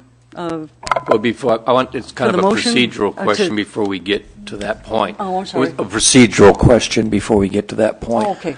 Right. So what? Yeah. Let me Thank you. clarify that for you. Basically, you have your December 21st, 2021 staff report with recommended conditions of approval. Then you received a January 4th staff report that amended just a few of those conditions, underline and strikeout. After some internal discussions with staff, we went ahead and we created what's labeled the addendum to the January 4th, 2022 staff report. So that has, oh gosh, I can't remember how many, maybe 8 or so, 10 conditions of approval that we underline with underline and strikeout. We're recommending those changes be made. We included the ones that are in the original January 4th staff report, so you can ignore those. I think there's 3 or 4, so you don't need to worry about those. And so you will then adopt the conditions of approval in the December 21st as modified by the addendum to the January 4th, 2022, and then as further amended by the commission this date. Any additional changes or any new conditions you want to add. That's perfect. Okay. I also wanted to propose that we slightly amend one more conditional approval. It's number 1. I think number 1 would be a good place to put it, since we have a lot of concerns about the parking, and we're asking the applicant to come back with plans for our review. Would the other commissioners like the applicant to, maybe with the landscape plan that shows the parking lot tree plantings, to also show us where what the arrangement is, what the final arrangement is for their proposed 123 parking spots, and perhaps, it sounds like it's fluid with them too, the length. The width, I think we're all in agreement that that's a good approach, a little wider, but, my concern is with the length. Would you consider an amendment that they show us their parking stall location or the lengths, or the arrangement and then the circulation? Would that be a good amendment to, I think, number 1? Yeah, I'm sort of interested in hearing what they discussed with regards to the islands, the number of islands, the number of trees, with the other shading that is surrounding the property and things like that. Is there room for massaging that within this application? Yeah, Madam Chair, if I may, I think you're looking at doing 2 separate things. I know we have a condition of approval that we're requiring the applicant to come back with a final landscaping plan. Staff will bring back to the Planning Commission for review and approval. So as far as the parking goes, sure, the landscaping plan will show the parking, but you're really amending the site plan. So there should be then maybe a condition that requires we come back with a site plan, give some basic direction in regards to how you would like to see the current parking proposal amended, and then the site plan will reflect that, because the landscaping plan is going to be busy with the plant palette and showing where all the trees and everything is. And it's not really meant to be a parking plan. We have our development guide that provides direction on the general landscape and planting palette, you know, the native plants, the xeriscaping, and all of that. It's codified as far as the 1 tree per 10 stalls. That's in the parking ordinance in the zoning code. So that has a little bit more teeth. So the flexibility staff would have is we always would need to find substantial conformity. So if there's a particular area in the parking lot where they're looking at massaging that parking in order to provide for, you know, the more compliant stalls in terms of their length and the drive-throughs that I think the applicant had mentioned earlier, then we could do that as long as overall they're meeting that 1 tree per 10 stall, because then that's a variance, because that's a development standard in the zoning code, as opposed to a standard in our development guide, which the commission and staff has much greater flexibility with, if that makes sense. Thank you. Madam Chair, I'd recommend at this point that we allow the city staff to take care of the problems with the details of the parking. We have what they have presented to us meets the requirements. If they need to massage that in some way, I think they can do that better with the staff than they can with the 5 of us sitting up here. Fantastic. So I agree with that. A question for staff. Pierre, based on what you were just talking about, that requirement of 1 tree for every 10 stalls, right? Something along those lines. Again, I'm going back to that, the property just outside the official paved portion on the western edge, where I'm suggesting that maybe they throw up a line of incense cedar and ponderosa pines, right? They own the property, so could those trees be added into that average? That's an average over the entire place, right? There might be a whole bunch of trees right here. It's not within a specific location. That's an average on the property, correct, that formula? It's an average, is it not? Total number of stalls, total number of trees, right? It's No, it's not an average. It's not looking at the general landscaping of the property. It's basically a requirement.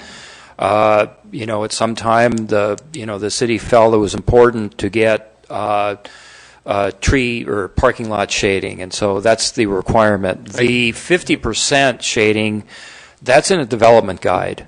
So we more or less want to have the larger tree. I think that was to get away from the issue, as I recall, is the lollipop tree syndrome, where you stick in certain trees that really don't provide any shading at all.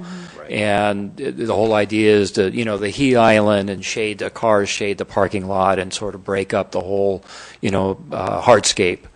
So, but that's in a development guide. So the zoning code is a little more definitive. It's basically, you know, a tree for every 10 stalls. I think there's some flexibility, like you're saying, but I wouldn't want. I think we would go too far if we're being flexible to say, well, you've got a bunch of trees out here in the general landscaping area, and it's not really shading or part of the parking lot at all. We couldn't really use that. I just want to clarify immediately adjacent to. So here's my suggestion, Madam Chair, and I think it's consistent with what Commissioner List is saying and everything else, and that is they have to bring the landscaping plan back to us. I think the applicant has heard some of the suggestions.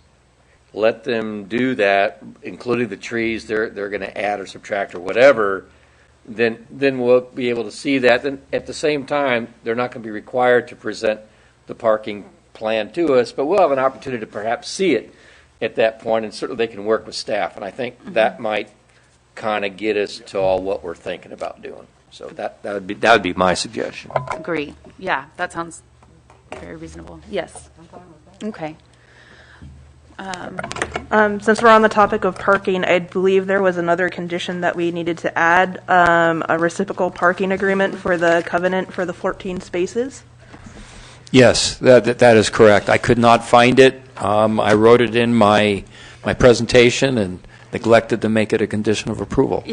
But yes, whenever we have shared parking between two different adjoining commercial properties, typically we like to see the ability to, pass from one property to another without going onto the main street. But for sure, we would like to see what's typically called a reciprocal covenant parking agreement. Would the wording, just a reciprocal parking covenant must be obtained and recorded prior to permit issuance? Yes. Okay. Or actually, that would be prior to occupancy. Occupancy. For this one, yeah. Got it. Okay. Would anyone like to try a motion here? I know it's a lot. Before I do that, Yeah. I do have some language here I think will work for us, given the supplemental information we've been provided. I also want to make sure that we address other comments received from the public. And, we can do this before or after the motion is made, but as long as I have my mic on. Let's see. I want to make sure that we, state for the record that we understand this project is actually reduced in scale from prior projects that have been approved by this commission, and notably that no gas station, no mini market, and actually the paved footprint is somewhat reduced from prior approvals. No new environmental issues have been raised, and therefore that's why the previous mitigated neg deck is an appropriate vehicle CEQA document for this project as well. We've already talked about the drainage, and another question that was raised by, I think in a letter that we received regarding design standards. The design standards are met. This project is in the highway commercial zone, and I don't want the public to be confused because we've talked about the Smith Flat House, the historic Smith Flat House, which is not that far away, but that's not in a highway commercial zone. This project is, and so the design standards have been met, and from what we've seen tonight, I think it's an incredible improvement on what's been proposed before, and we've heard it from the public. Many members have stepped up to say, and in fact, Commissioner Friend also agrees that this is, a really fine-looking building for that site. So we've also addressed the airport safety concern, and there was something about an asphalt lift, and I just want to point out that we have condition 38. This is something, I think they got started with this project, they did some work, and, certain things happen, and then nothing happened for a while, but it is condition 38, and in fact, I think we need, you can take a look at, here we go, what was circulated this January 4th addendum to the staff report, and the language has been improved regarding between Station 19 and Station 2150. I'm not sure what that language is about, but there is, the revision is underlined, and it says, as per prior approvals, the development will be required to fulfill their commitment of the 2-inch HMA overlay, provide a share of repair equivalent to 2-inch HMA overlay. I think that addresses the last concern, and I think that's important to make sure that we have sound construction on the site. So those are, as far as my notes go, I think that takes care of the public comment. I don't know if any of the rest of you picked up on something we need to make sure that we address here before we move forward with the motion. I would just add one additional thing is that I think you kind of mentioned this before, but there are very specific sort of dimensions and topography of this particular site that make it unique for the highway commercial zone. So some of the variances that we're looking at here in terms of the height, I mean, if you look at the distance, the freeway elevation is 46 feet higher than the variance that we're approving. I mean, it's in a really low topography with everything around it quite higher. So I do think that makes this a very unique site for allowing a variance at it. And I think that was one of the things that I saw in some of the public comments. For the record, Pierre, in our staff report of 12/21/21,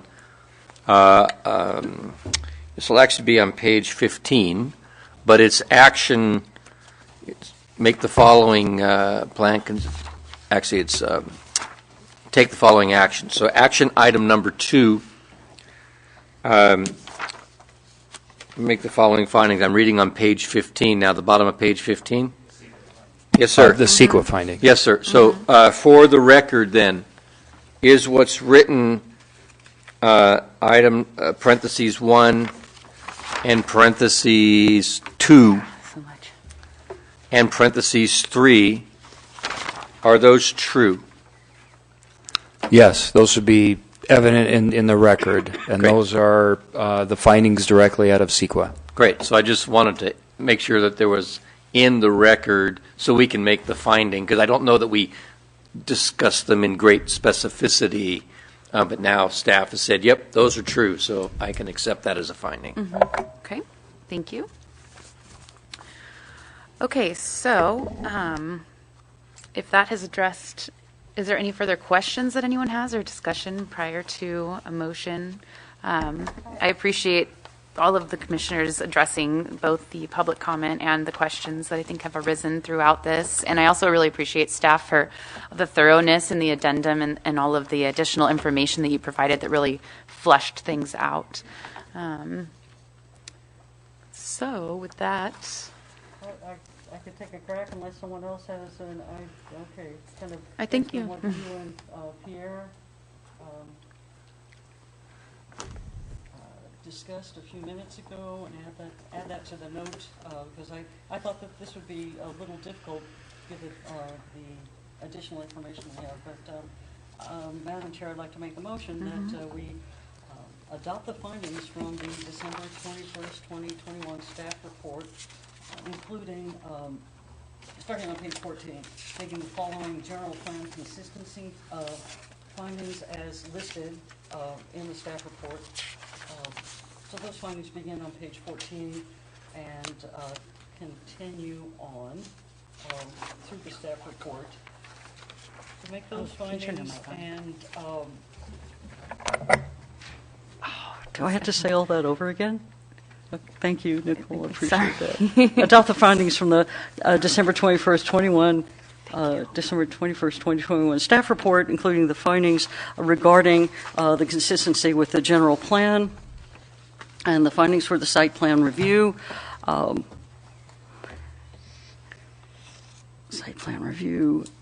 And adopt the conditions of approval as listed in the staff report and or as amended in the January 4th, 2022 addendum to the December 21st, 2021 staff report, which has 1, 2, 3, 4, 5, 6, 7 more.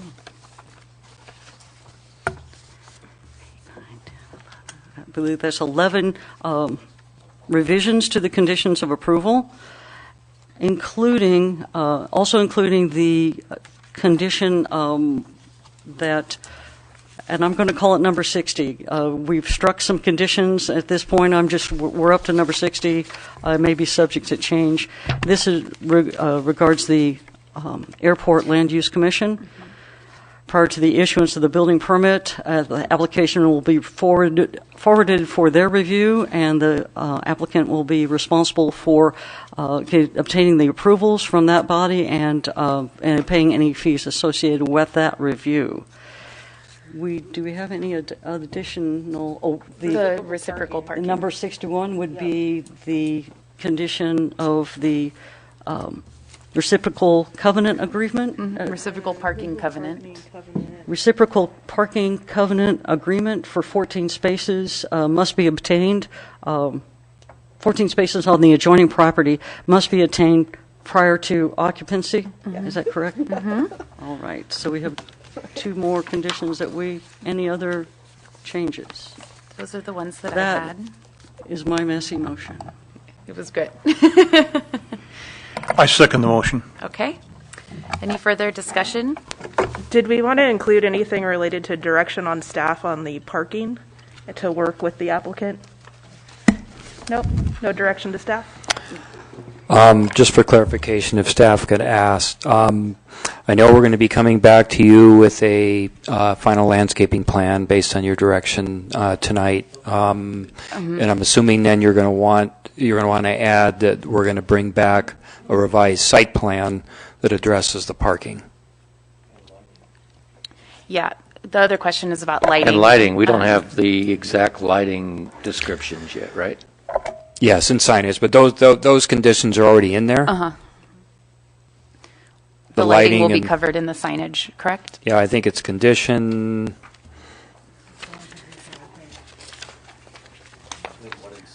Yeah, let me find it real quick.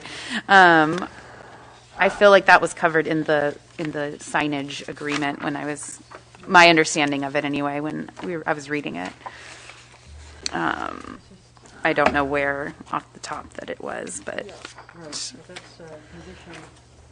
Original condition 2, submit revised plans, and this was sub 2 exterior lighting plan. Is that I think that's on probably page 18 of the 21st staff report?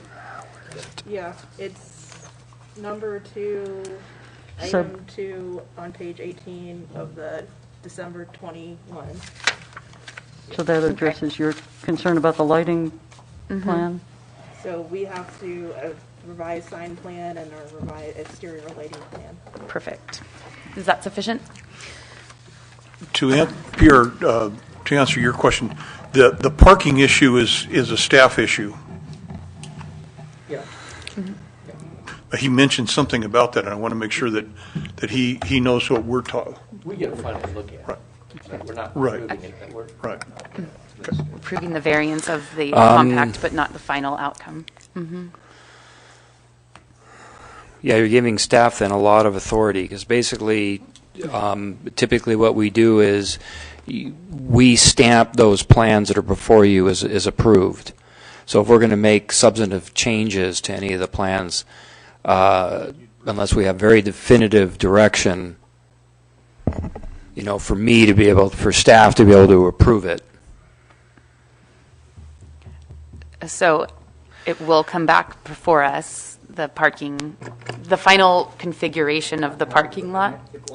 Because we're going to bring back the landscaping plan. That's under section, it's on page 17, 6A, and then there's 1, and then there's I through 4, and it says that what's I'm to happy be to provided. review the parking again, since we're going to review landscaping, and we're going to see the lighting. We're going to see those. I'm happy to look at that again. So that It's would- not like there's going to be a whole lot of work. I think the applicant and staff have got the sense of what we're lking for, so I'm not too concerned about it, but I'm also not concerned with it coming back to us. Tell you what I am concerned about. I'm concerned about voting on this. Just so it's clear, what I would do is I would add A16, or V, or I'm sorry, 5, a V there, where the applicant shall submit a revised site plan showing modifications of the parking to be reviewed and approved by the Planning Commission. And that way, all those come back. Yes. Is that agreeable by the motion? Right. It's just limited to You parking. agree with that? I had suggested that earlier, but then I thought that you and Commissioner Friend felt we didn't need to look at it. Since it was, it seemed to be a concern, among us and the public as well. But I am I'm certain that staff and the applicant can work together, but if you would like to look at it again, I think that that's a worthwhile. I don't see any harm. Yeah, and I don't see any harm. I would like to see it again. How it fleshes out. So we add number 5 under A1. They'll come back with a site plan. Yeah, showing that. A15, and I try to keep it fairly simple. A revised site plan shall be modified as directed by the commission for final review and approval with respect to parking. My point was is agreeable by you, who made the motion, and by me, who made the second. Absolutely. Okay. Okay, so we have added that 5th point about the review of the final parking lot plan coming back before us when that has been fleshed out. Okay, any other questions? We have a motion and a second. Like I said, my concern about voting on this, I voted yes on every other one before me. None of them happened. I'm wondering if I should abstain. Get out. I don't want to jinx the darn thing. Okay. Yeah, Madam Chair, it was Commissioner Keeney made the motion, and it was seconded by Commissioner List. By List. Okay. Yes, and with that, Pierre, I will go ahead and ask you to please call roll for voting. Okay, Commissioner Friend. Yes, of course. Vice Chair Gottberg. Aye. Commissioner Keeney. Aye. Chair Lepper. Aye. Commissioner List. Aye. Okay, so 5-0 approved. 5-0. So with that, the application has been approved, and there is a reminder that there's a 10-day calendar appeal period for Planning Commission decisions. Any appeals may be made by interested parties via submission of a written request to the Placerville City Clerk at City Hall. So congratulations. We look forward to how everything comes out. Really great job on the presentation today, and thanks for being thorough and letting us really understand the organization that's coming in to develop this. Okay. Yeah, Madam Chair, I'd like to humbly request a 5-minute break before we continue with the agenda. Okay. 5-minute break, so we will reconvene at 8:55. We're going to go ahead and return back to the meeting. If you guys could take your seats or conversations elsewhere. Pierre? Hello. They get our approval and just ignore us, you know. I'm just kidding. Okay. There's a thing I can do with it, right? Yeah. Can I say run and record, and it creates an empty. So Pierre, if we could just wrap up the next part. Yeah. Fantastic. Yeah. Pierre. We'd love to have it on the record. Hello. Yes, Madam Chair, I'm sorry. Okay, no problem. We are almost done for the evening here, so I will go ahead and move on to new business. Do we have any new business to attend to? We have no business, Madam Chair. Okay, great. And we'll go to matters on commissioners and staff. Do any commissioners have any matters for staff? No? Okay. Do you have any matters for us? Not at this time. Thank you. Okay. Do you know if we'll have a meeting in 2 weeks? Yes, we may. We will. Okay. And I'm Okay. trying to recall what it was one of Andrew's legacy projects. So I hope to be able to schedule on there. All right. Well, So hopefully yeah. it's a good one. Yeah. Okay. Anything further? Yes, there is something further. I would like to pass around. I've noticed now when I send out emails to the various commissioners, when I start typing in your name, I'm getting more than one email address. So I would like to just pass around a sheet of paper, and if you could write down your preferred email address, and I'll create a list then, so I don't have to send multiple. Because Yeah. I think Commissioner Friend has a couple. Yeah, Chris, I think you sent me a couple. My wife likes to hear from me. Yeah. Honorary member. Okay, Yeah. so we'll write down our emails to confirm that, so we have a solid 2022 communication year. And if there's nothing further, Pierre? Nothing further, but I just want to say Andrew is missed, because typically when he writes a staff report, I review his staff report, and if I write one, he reviews mine. And so we catch those little things which are usually invisible to the writer of the report. So I really appreciate your indulgence in just letting me know if you see errors, because we can correct that in the staff report for the record. Thank Great. you. We really appreciate all your work, Pierre. We know you're doing a lot now, and so we really do appreciate it. Okay, well, with that, if that is all, then I will go ahead and adjourn the January 4th, 2022 Placerville Planning Commission meeting at 8:58 p.m. Great.